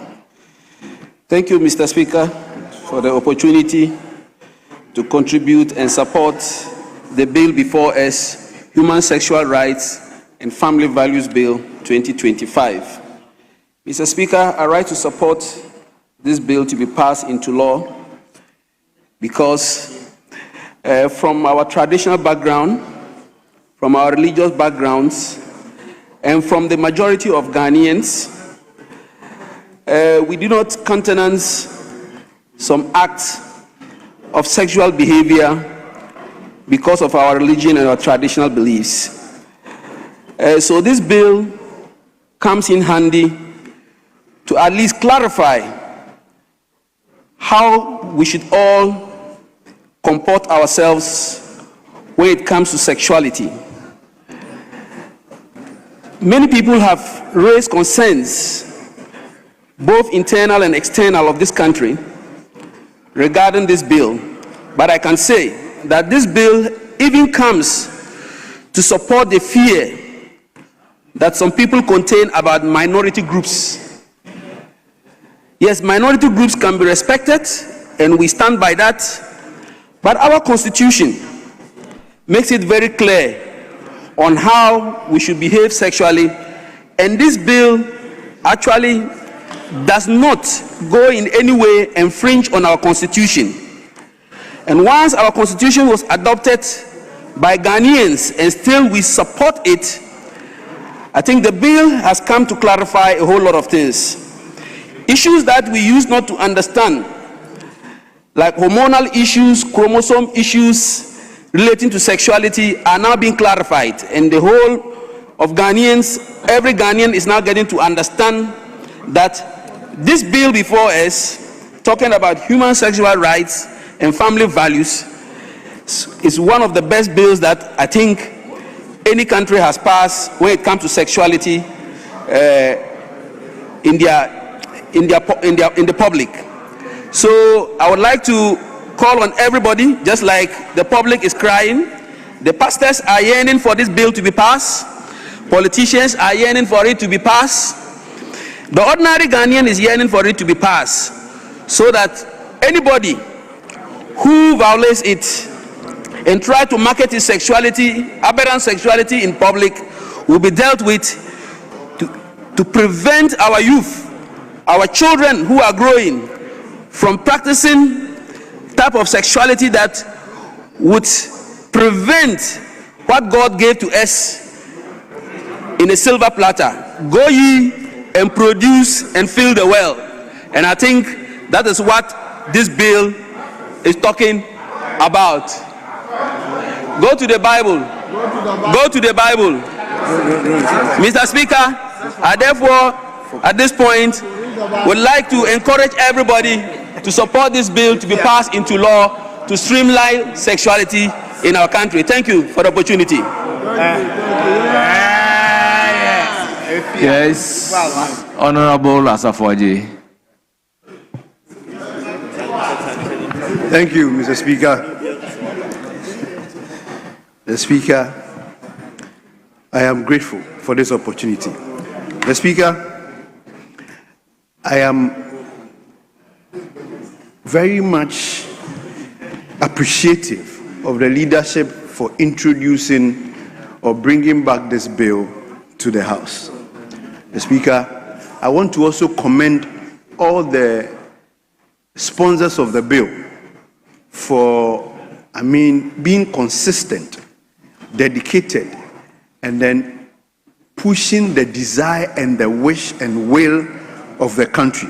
Mr. Speaker, when you look at paragraph 5.1, it's talking about the rationale of the bill. Mr. Speaker, this is the bill that they go down to explain that has the national unity and support for the passage of this bill. Mr. Speaker, this is the bill that saw for the first time clergy, in fact, men of God, hitting the streets to demonstrate for the passage of this bill. Mr. Speaker, this is the bill that you would see members of parliament, in fact, hinging their campaign on this bill. Mr. Speaker, this bill was the bill that gave room to many Christians within the Christendom, many religious leaders, for victimizing the erstwhile administration of President NDC. For, Mr. Speaker, for the want of a better word, a confusion about the transmission of the bill from Parliament to the presidency for the president to assent. Mr. Speaker, I am happy that when we went through the circles, when we did the circles, Mr. Speaker, it is back to the House here again for the approval. And I am grateful. For once, it will demonstrate the commitment of both sides. Two, it will tell the country that it was not a deliberate attempt or refusal of the MPP government or Nana Addo Dankwa Akufo-Addo for not assenting this bill. The process is clear. And Mr. Speaker, there are times that the Speaker has made conflicting statements from what the majority leader has also made. So, Mr. Speaker, if we are here today and everybody here is witnessing that you have a overwhelming majority of the House that can even take a day to pass this bill, Mr. Speaker, I am happy.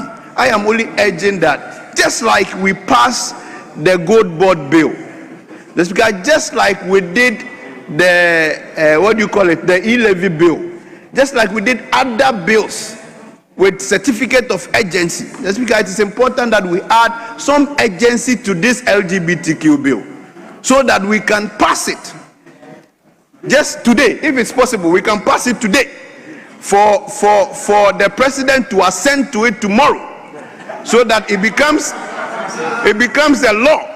Because you have the numbers, you don't have any problem in passing this bill. We can stay overnight, just like we stayed overnight for the gold board bill. Mr. Speaker, I am happy again that we are in unison as a country in supporting this bill. What we then differ is the speed at which we will pass this bill. Mr. Speaker, the minority is saying that the speed should be much more accelerated so that we can pass this bill today. Mr. Speaker, we are here, we are ready to do business, to sit and then go through the clause by clause of this bill so that we can pass it now. We don't want to defer this bill for any date. Certificate of urgency, Mr. Speaker, let us pass the bill now, because Ghanaians, the Roman Catholic Church, the Pentecost Church, the clergy, the charismatic churches, everybody is ready and willing that we pass this bill. And God be so good, you have the numbers, the overwhelming numbers to pass the bill now. So, Mr. Speaker,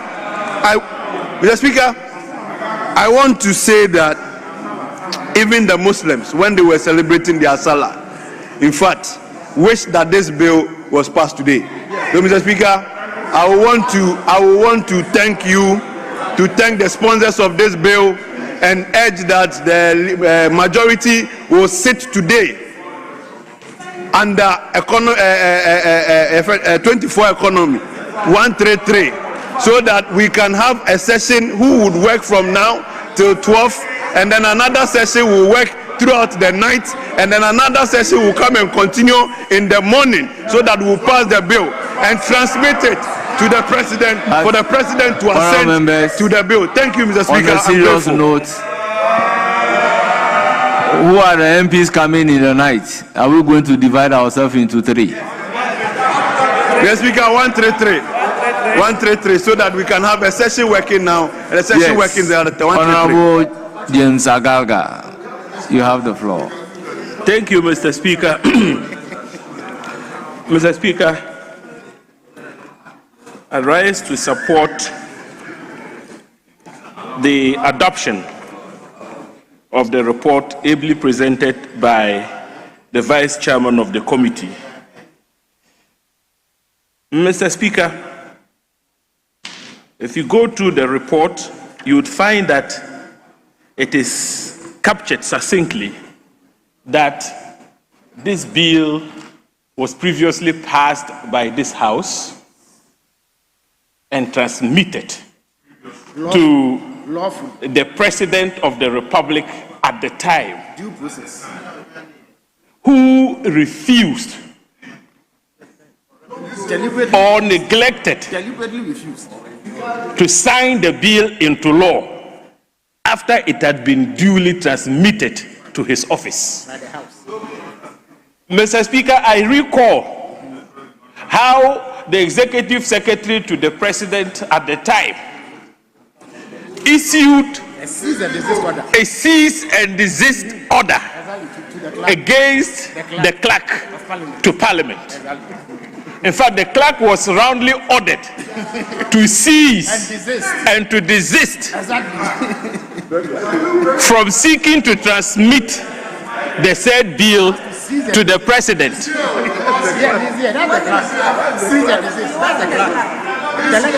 Mr. Speaker, those orders purportedly issued by the Executive Secretary of the President at the time were unconstitutional in nature.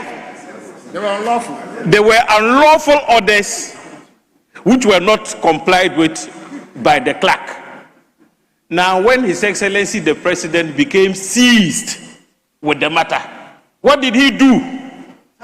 He declined to sign the bill into law. And use third parties to Mr. Speaker, I would want to assure my colleagues on the other side that we will enact this bill into law with deserving speed. And Mr. Speaker, let me assure them that when this bill is eventually passed into law, your clerk would not suffer the cease and desist orders the executive president purported to unleash on him. In fact, I can assure you that the transmission of the bill from this house to the office of the president would be seamless and smooth. I will take it there myself. And again, I can assure you that knowing who this current president is, he will not run away from his constitutional mandate of signing bills duly enacted into law by this house. He will sign. And the difference at that point would be very clear to all, for all to see. On that note, Mr. Speaker, I support that this House adopts the report of the committee and do justice to the same. Thank you very much. Yes. Minority leadership. Speaker, respectfully, I would yield to... Very well, you have the floor. Thank you very much, my leader. Mr. Speaker, it's been quite a journey in getting here. From the commencement of meeting this term, Mr. Speaker, we know how difficult it was to even get the bill onto the order paper. The spirited effort on the part of the majority leader to prevent this from getting onto the order paper is so notorious that we couldn't miss it in this house. Mr. Speaker, when it eventually got onto the order paper... Majority leader. An honorable member, I would admonish you to be guided in your debate. Yes, majority leader, you have the floor.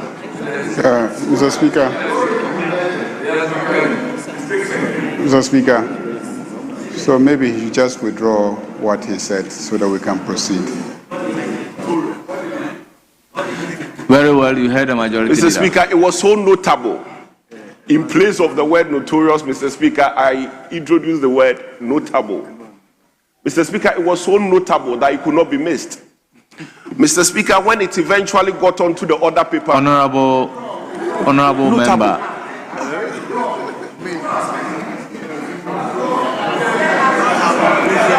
Honorable member, kindly withdraw. I withdraw. And Mr. Speaker, it was so notable. But it was so notable that it couldn't be missed. Honorable member, kindly resume your seat. Notable. Kindly resume your seat. Yes, majority side. Mr. Speaker, I think when this... Please, you are sitting directly behind me. Mr. Speaker, at the commencement of the life of this Parliament, there was some discussion in this House as to whether or not the bill which was transmitted to the President, the former President, Nana Addo Dankwa Akufo-Addo, and which the presidency at that time resisted receipt of the bill for the purposes of assenting. There was a debate as to whether or not the bill had been passed and therefore should just be assented to by the present sitting president, or that we should reintroduce the bill to now take it through the entire life of the bill. I, at that time, took a position that so far as I was concerned, the bill had been passed by Parliament, and therefore the simplest thing to do was for the present president to just give his assent, so that we will not waste our time taking the bill through the processes that we've already taken the bill through. This provision, this argument was rejected by friends on the other side, calling for the Speaker to now give a ruling in this House as to whether the bill should be considered passed or that it needed to be reintroduced in this House for us to consider. This is what happened. And so for a member today to stand up on his feet and say that I resisted the bill being put on the order paper, it's just not accurate. It doesn't reflect what happened in this House. That's why I say let's have some candor when we are debating these things and stop trying to be sensational and etc. This country knows what happened. Our proceedings have been on television. Civil society followed this bill closely. I was on the committee that considered the bill. I was on the Constitutional, Legal and Parliamentary Affairs Committee of the last Parliament. And all the hearings we had, all the work we did, I sat there. So I know more about this bill than many of you who have just come to this House.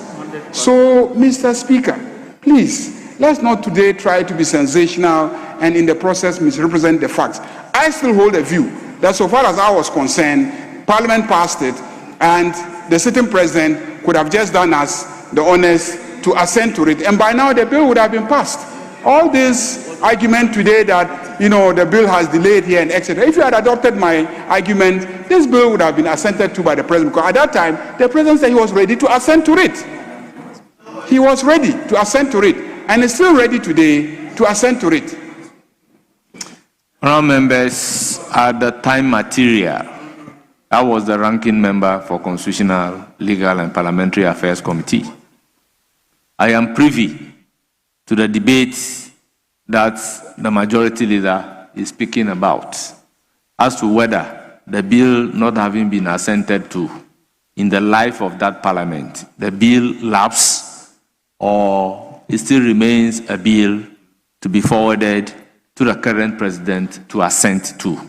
So the statement that the majority leader resisted the bill being placed on the order paper cannot be factually correct. It is on that basis that I will call on the honorable member to withdraw. Mr. Speaker. Speaker, before he comes in to apologize or withdraw whatever instructions you are giving. Speaker, in the same light, my request or prayer would be that the majority leader should also withdraw the use of resisted by the former president. That is not a matter of fact. It is not a matter of fact. There is no evidence to that effect. Else, Speaker, we are going to insist that you would maintain the word majority leader resisted. Speaker, there is no factual situation to that effect. It is not a matter. What do you mean by resisted? How did he resist it? How? The letter amounted to resistance. Speaker, then we are not going to. I would advise my friend not to also withdraw. What does it mean by resisted? Nobody resisted it, and we are not going to allow you. If you are not excited about the use of resisted, why are you trying to use it on somebody else? You are claiming that you did not resist. Honorable members, with all due respect, I was in Parliament as the ranking member when the letter emanating from the Executive Secretary came to the floor of the House. And the content of the letter was very clear. The Hansard of this House will bear everybody out. That is a matter of facts.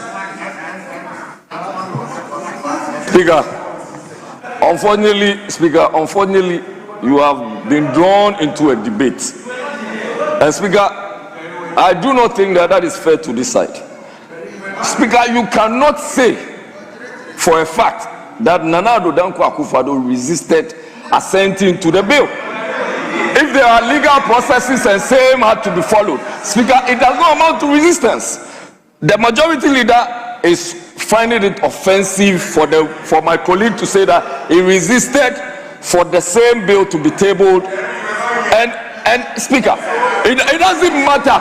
I read, I follow. It does not amount to resistance.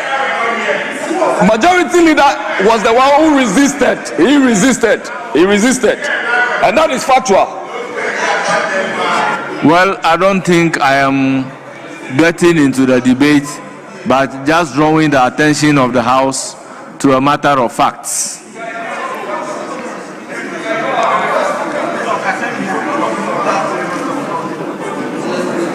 Yes, Honorable Roxanne Nelson. Mr. Speaker, this is a house of records. And I'll show you, my brother, I'll show you the records. Speaker, I have in my hand a letter from the Parliamentary Service dated the 10th of April 2024. I'll table it. Please, I will table it. But let me submit the contents of the letter first. Mr. Speaker, it reads, the Secretary to the President, Office of the President, Jubilee House, Accra. Attention, Nana E-levy Ashanti. Dear Secretary to the President, reply, transmission of the Human Sexual Rights and Family Values Bill 2024.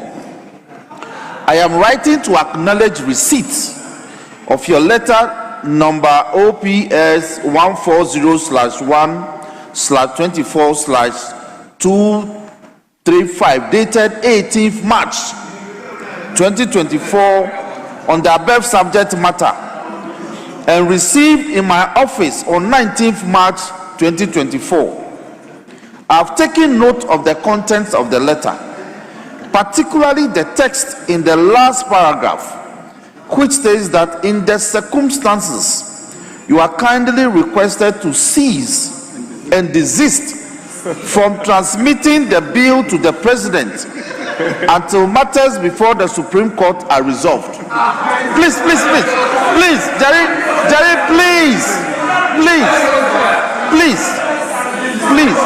Jerry, be patient. Mr. Speaker, paragraph 3. Accordingly, I await an indication in writing from your office on when to present the Human Sexual Rights and Family Values Bill 2024 to His Excellency the President for his consideration in pursuant to Article 1067 of the Constitution 1992. Mr. Speaker, please, Jerry, please, you have had your say. Speaker, these are the facts. Oh, please, Jerry, please. Speaker, these are the facts upon which my leader is making his submission. And Mr. Speaker, let the record further bear me out that on the 18th of December 2024, the Supreme Court determined the matter. It was the President who was still in office after the 18th of December. Yet no letter came to Parliament for the bill to be submitted for his assent. So if the leader is saying that based on this you resisted, he resisted the submission of the bill for your assent, he's right. It's based on the facts.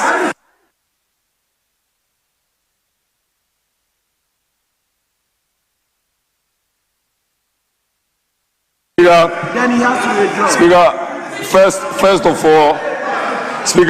of all, I'm not too sure if you admitted what my brother and colleague read from the other side. We are not seized with that letter or that correspondence. I do not, Speaker. We have not been furnished with a copy. We haven't seen it, Speaker. Besides that, assuming without admitting that the content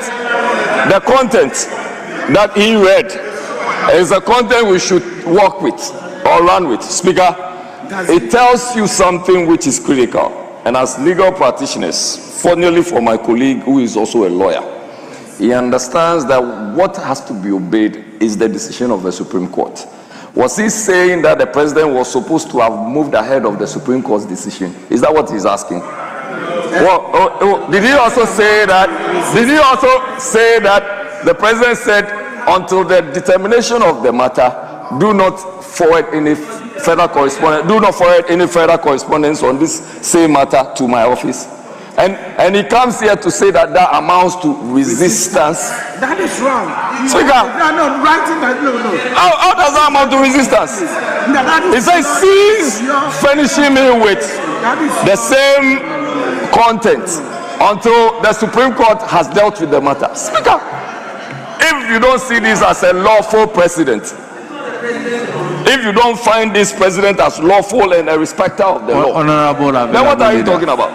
Honorable available leader, I'm not debating, but to find out from you if Parliament is to perform a constitutional function of transmitting a bill passed by the House to the President, can there be a letter that desists from bringing it? The President could take the bill and decide that based on the pendency of the suit, I cannot act on it. But we debated this on the floor of Parliament and we concluded that Article 106, 7 and 8 is very clear as to what the President should do. The President can signify in writing that based on the pendency of the suit at the Supreme Court, I'm unable to sign the bill until the matter is determined. But for the Executive Secretary to write a letter to say that the bill that you have brought to me, cease to bring it, I think this House found out to be wrong because the matter came before the House and both sides have debated it. That's why I'm referring you to the constitutional provision 106, 7 and 8. You see, so honorable members, I don't think we should deviate from debating the principle of the bill into this matter because that issue, senior members here can bear testimony to the fact that it came before the House. It was debated extensively, and then the presiding officer then gave a ruling. Some people were even agitating that based on that singular act of the president, we should pass vote of no confidence. It was part of the debate. That was part of the debate. Here, they said that should be censured. It was part of the debate.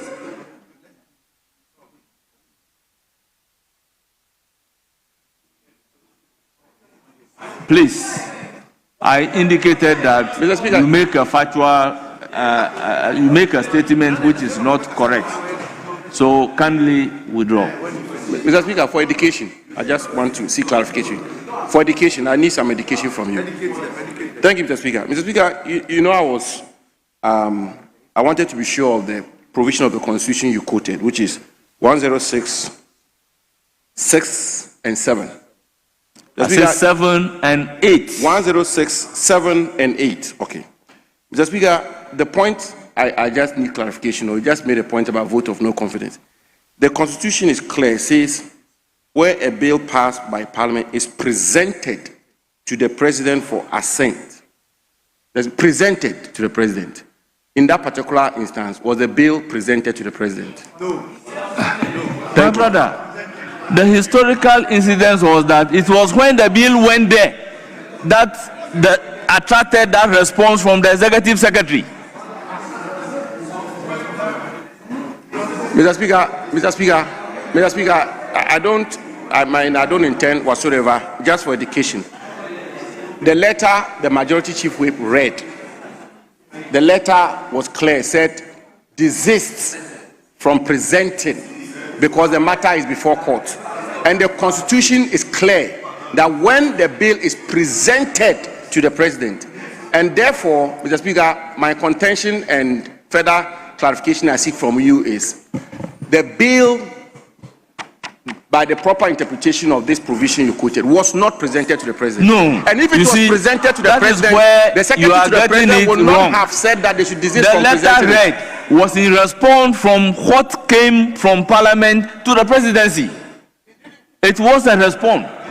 It's not original letter coming from the presidency. Mr. Speaker, respectfully, Mr. Speaker, most respectfully, and in all modesty, Mr. Speaker, I was in government and I was somehow involved in this back and forth. The clerk of parliament will attest to this. Presenting a bill to the president, Mr. Speaker, is an act of law, which is why the framers of the constitution said when the bill is presented to the president, it was not presented to the president, which is why the secretary to the president clearly stated by the letter read by the majority chief whip says the president secretary indicated at the time that parliament should desist from presenting the bill to the president. So, Mr. Speaker, it is my submission that that bill was not presented to the president properly so called within the four corners of Article 106, 7 and 8, as you quite rightly pointed out. The bill was not presented to the president, and therefore the president will not have been deemed to have not assented to the why bill. Didn't the letter say, only don't for bring it to even desist. occasion a vote of no presence. He said desist. You did not present it. He said desist from presenting it, Mr. Speaker. If the bill had been presented, that letter will not be couched to say desist from presenting don't bring this. It is so clear, Mr. And desist from doing this. Desist from presenting it. It was not presented. Yes, Majority Leader. Mr. Speaker, the former Minister for Lands says he was in government and that he was somehow involved. He was somehow involved. Is he admitting that he advised the president or the executive secretary to the president to handle this bill in this manner? First and foremost, from the letter of the clerk of parliament to the executive secretary, it is obvious that the executive secretary to the president had become aware of an attempt to present the bill to the president.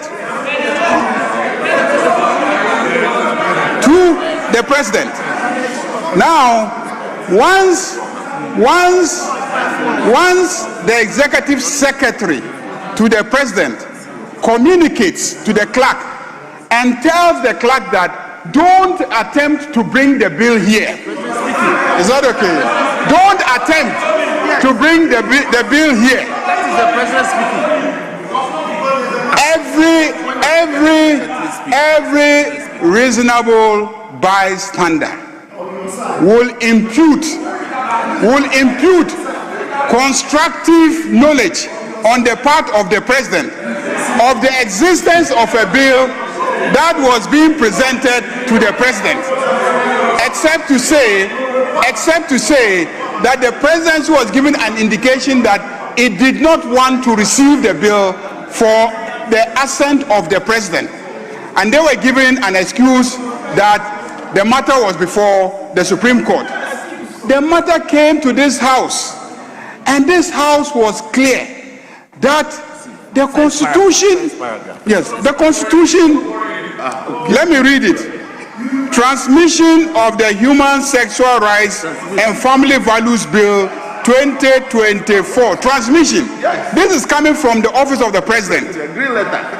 It has come to the attention of this office that while the president and other senior officials of the presidency were at Peduasi for a cabinet retreat on Thursday, 14th March 2024, you attempted to submit.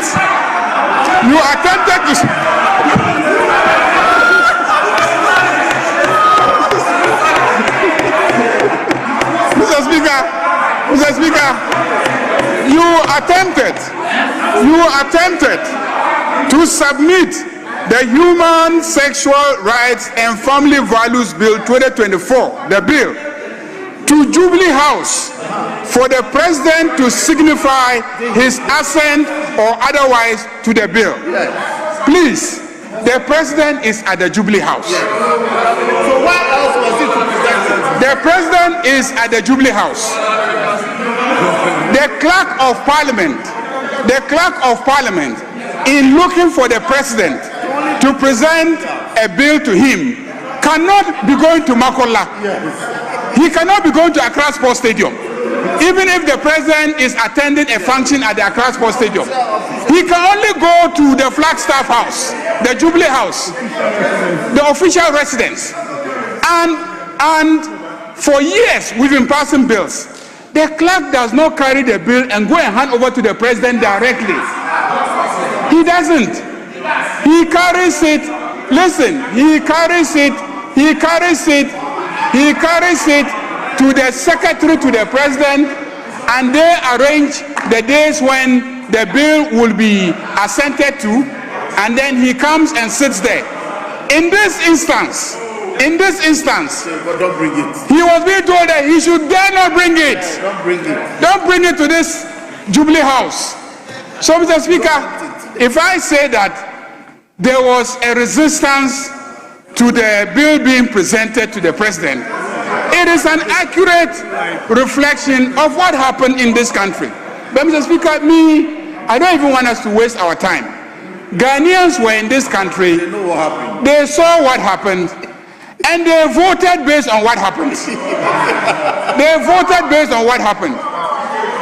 And as for the bill, I can assure you that in good conscience, my belief was that the bill was passed by this House, and the presidency is a continuum, and the argument that it lapsed and it should be reintroduced, with all due respect to the Right Honorable Speaker, that is view, but my view has always been that if we had adopted the position that this bill has already been passed and the presidency is a continuum, so if a new president assumes office, that new president, even though the 7 days provided for in the Constitution had elapsed, if this bill treats the new president as having come into office and inherited a bill that is pending for his assent, should have just assented to it. If we had done that, this bill would have come into effect the first or second month since the president assumed office.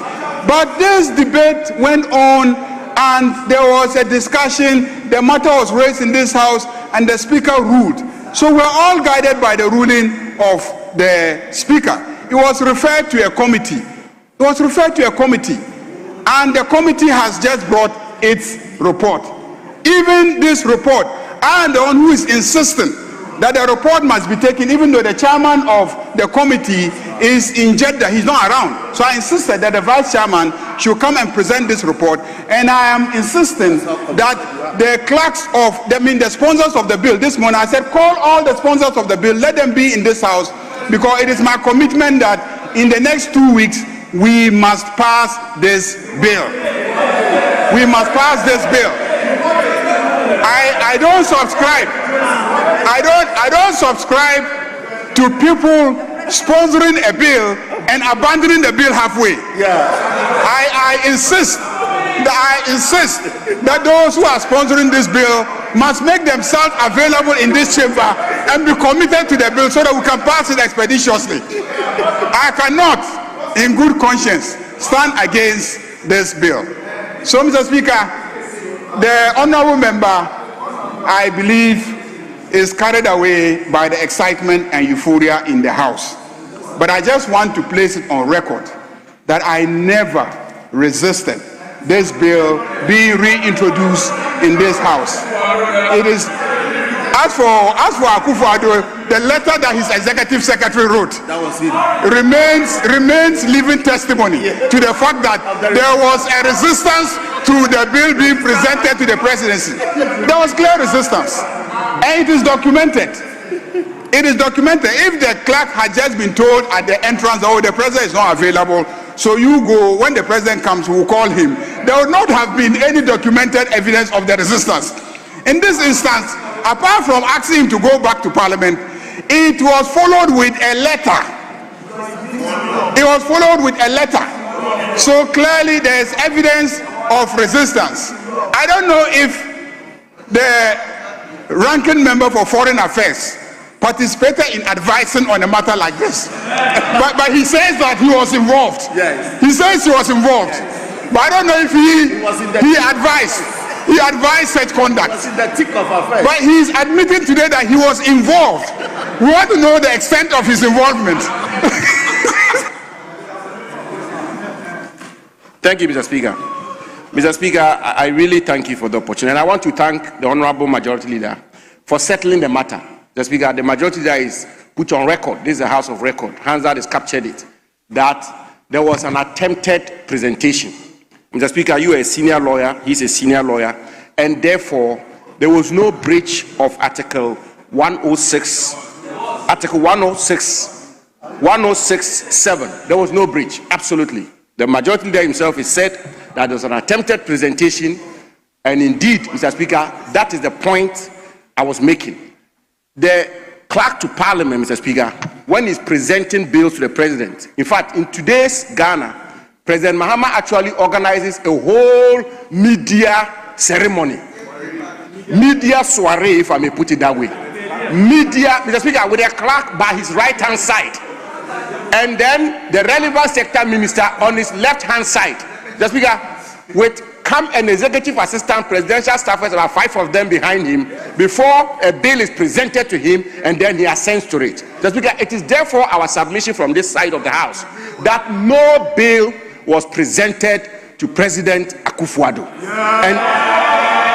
And therefore, Mr. Speaker, there was absolutely no resistance to the presentation of the LGBTQ bill.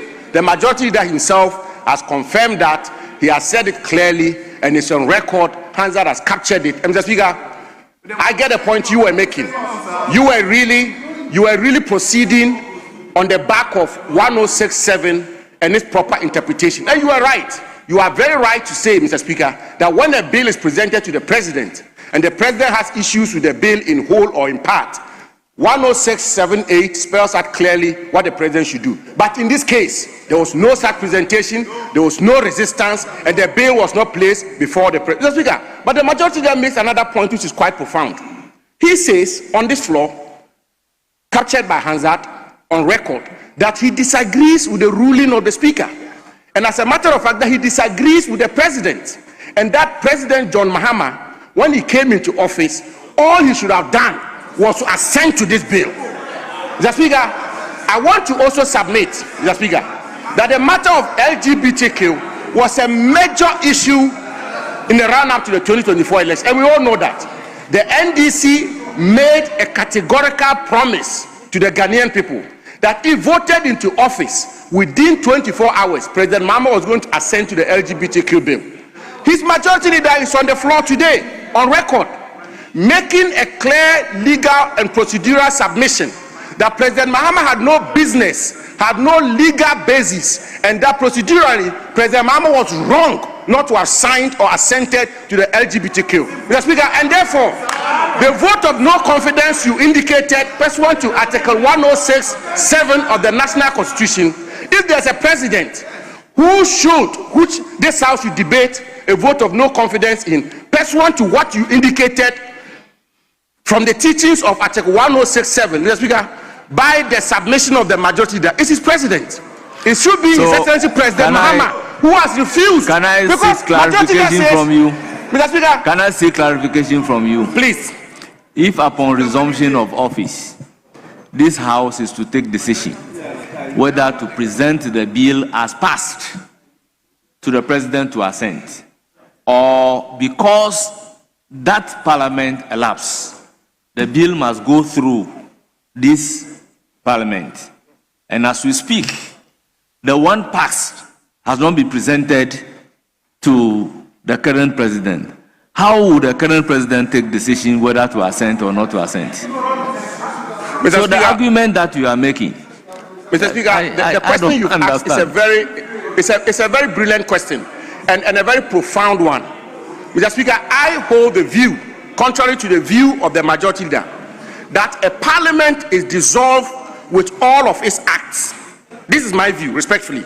And therefore, the 8th parliament, Mr. Speaker, on 6th January 2025, dissolved with all of its acts, including the LGBTQ bill. And this matter was debated in this house. Yes. The Speaker gave a ruling. That is your view, which is different from the view that he holds. Mr. Speaker, I'm just agreeing. Mr. Speaker, I agree with your position. That's the point I'm making. I agree with your position that a parliament is dissolved with its acts. And Mr. Speaker, we don't have time, and it's not an intellectual exercise to go into. Indeed, it is established, Mr. Speaker, that parliament, the history and origins of parliaments are convened for a term. And when the parliament is dissolved with its acts. But the point I'm making, the contention I'm making, Mr. Speaker, is that the majority leader is taking a contrary view. And Mr. Speaker, we were all in this house not too long ago when the majority leader said he takes the legal view and procedural view that the bill as passed by this parliament, which in his view was let me paraphrase him. The presidency became constructively aware of the bill. When President Mahama was sworn into office, all President Mahama ought to have done by law and procedure was to assent to the bill, according to the majority leader. That is his position.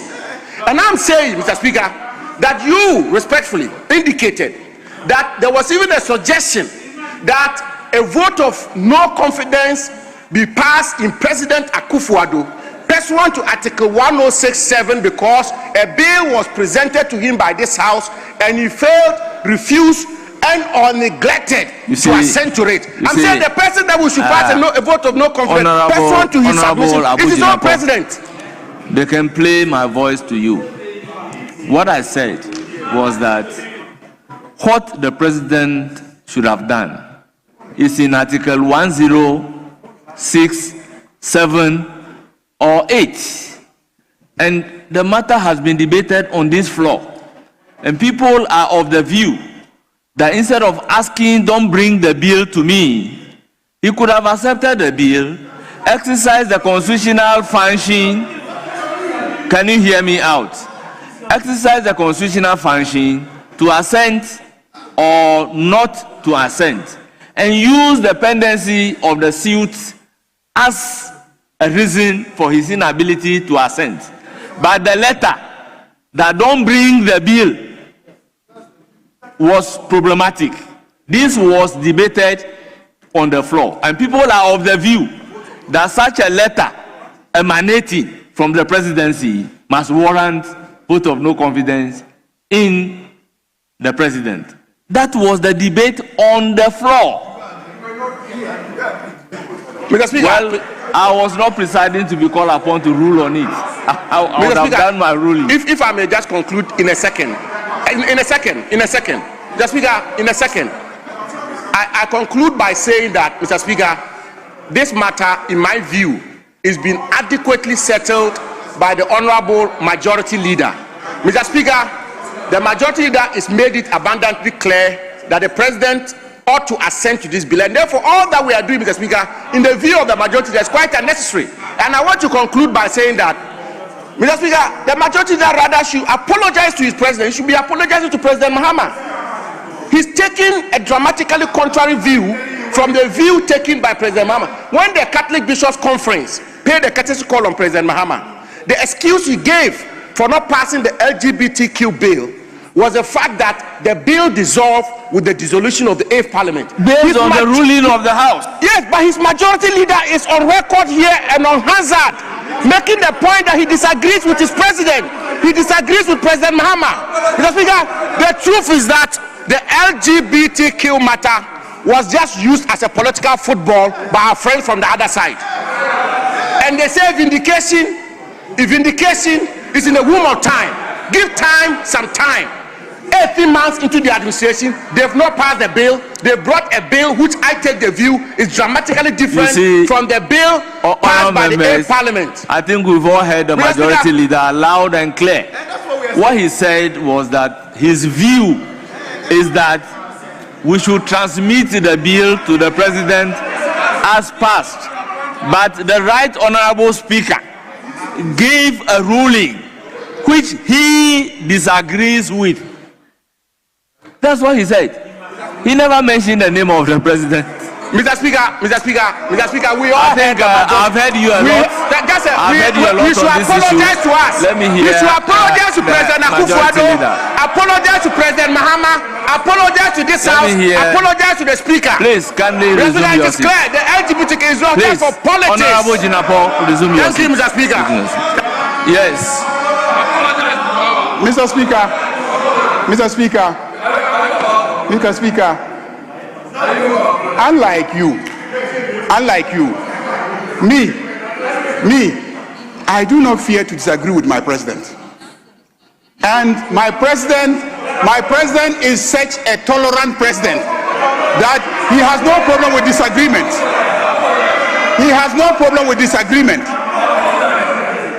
You are the ones who argued.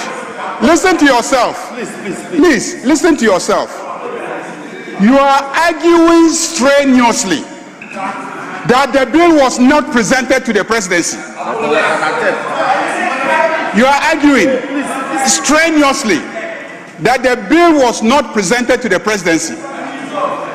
I argued in this house at that time that the bill was presented to the presidency. You had constructively become aware of the bill and that you had written to resist receipt of the bill. Consistent with that argument, I continue to argue that so far as I am concerned, a presidency is a continuum, and therefore, upon the assumption of office, the president inherited the bill. That is my argument. Indeed, listen, indeed, as a majority leader standing here, the day the speaker was to consider the arguments, I argued the same way as I am arguing today. I never changed position. And I never changed position because so far as I was concerned, I was looking for the most expeditious way of the law coming into force. That was my view. That this is the most expeditious way of having the law to come into force. But if we adopted the position that it was never presented and therefore it remained in this house and therefore lapsed with the life of the past parliament, then we're now going to go and start from the scratch, which meant that the committee, the sponsors will have to go through the motions of our standing orders, present it to speaker. He has to consider it, admit it, now refer it to a committee. And I even cautioned that I recall that I was a member of the committee that considered it, and it took us close to 3 years. Over 200 public hearings. Every day we came, were held in the Kofi Annan auditorium. DF Annan auditorium, listening to memorandum after memorandum, interest group after interest group, traveling all over the world. I recall we were invited to Geneva, The Hague, and they confronted us with this bill. I recall that British parliamentarians came here and they met us. I led the then minority side, and all sort of innuendos and veiled threats were presented that if NDC assumed office and we passed a bill like that, do we know the implications for our government if we passed it? And I told them squarely that we will pass it. So, Mr. Speaker, I have been consistent on this matter. And so the attempt to create an impression that there's a problem if I disagree with President John Dramani Mahama. President John Dramani Mahama, I recall, and if the Attorney General were here, he would have confirmed to me that when we were having the debate at the presidency, the president said, me, I'm not a lawyer. You and Ay3hu, the two of you are lawyers. Go and then argue and resolve this matter and come and advise me as to what to do. Ay3hu took a view that so far as he is concerned, the position of the Speaker that the bill had lapsed with this Parliament, was the prevailing legal view.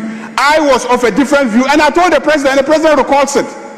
But Ayini is his Attorney General, and we brought the debate to the Speaker. The Speaker took a view that the Attorney General is right, and that I'm wrong. But I cannot run away from my legal view. That's why I repeat it all the time. You see, that this is my position on the matter. Members, we all know the position of the majority leader. Therefore, to say that he resisted the bill from being placed on the order paper cannot be factually correct. He wants expeditious means of even getting the bill come into law. So the factual inaccuracy is the reason for which I'm asking the honorable member to withdraw. Mr. Speaker, respectfully, I would want to be guided. Mr. Speaker, is it a case that, Mr. Speaker, I know that the Will you withdraw or you Mr. Speaker, withdraw? I want to be guided. I want to be guided. Mr. Speaker, the rules and practices of this House rest in your bosom. Is it a case that when an objection is raised, you don't hear the other side, but you immediately ask the person to withdraw? If that is the case, I'll proceed. Honorable member, you have the floor to speak. Okay. Mr. Speaker. You have the floor to speak. Sure. And you spoke.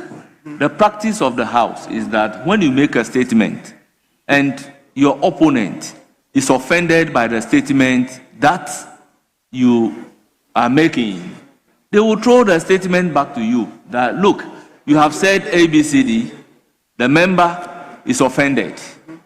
You understand? So you take a decision, you do the honorable thing that, oh, if you are offended by what I have said, then my statement is withdrawn. That is what we do. But if you insist that you will not withdraw, you can enable me to take decision on that. Well, Mr. Speaker, very respectfully, let me make a few points for your consideration.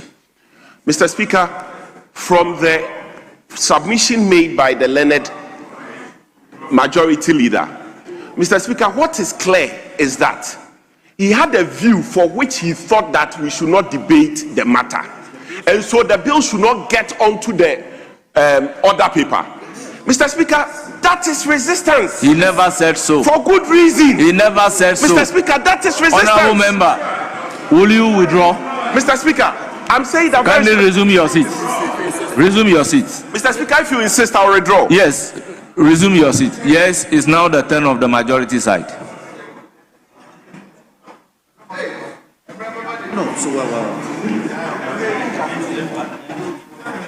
And I will consequently order that the statement that majority leader resisted the bill from getting onto the order paper is expunged from the record as if it does not exist. Yes, majority side. Speaker, we are yielding to the honorable member for Dodojodo. Yes, Honorable Niashikote, you have the floor. Thank you. Thank you, Majority Chief Whip. Mr. Speaker, I rise to support the report as laid by the Vice Chairman of the Committee on the Constitutional and Legal Affairs. Mr. Speaker, Parliament is a house of records, and therefore it is important to reiterate the fact that this bill was passed in the Parliament preceding my association with the Chamber, which was the 8th Parliament. It is also a fact that by the close of that Parliament, the bill has not been assented into law. Mr. Speaker,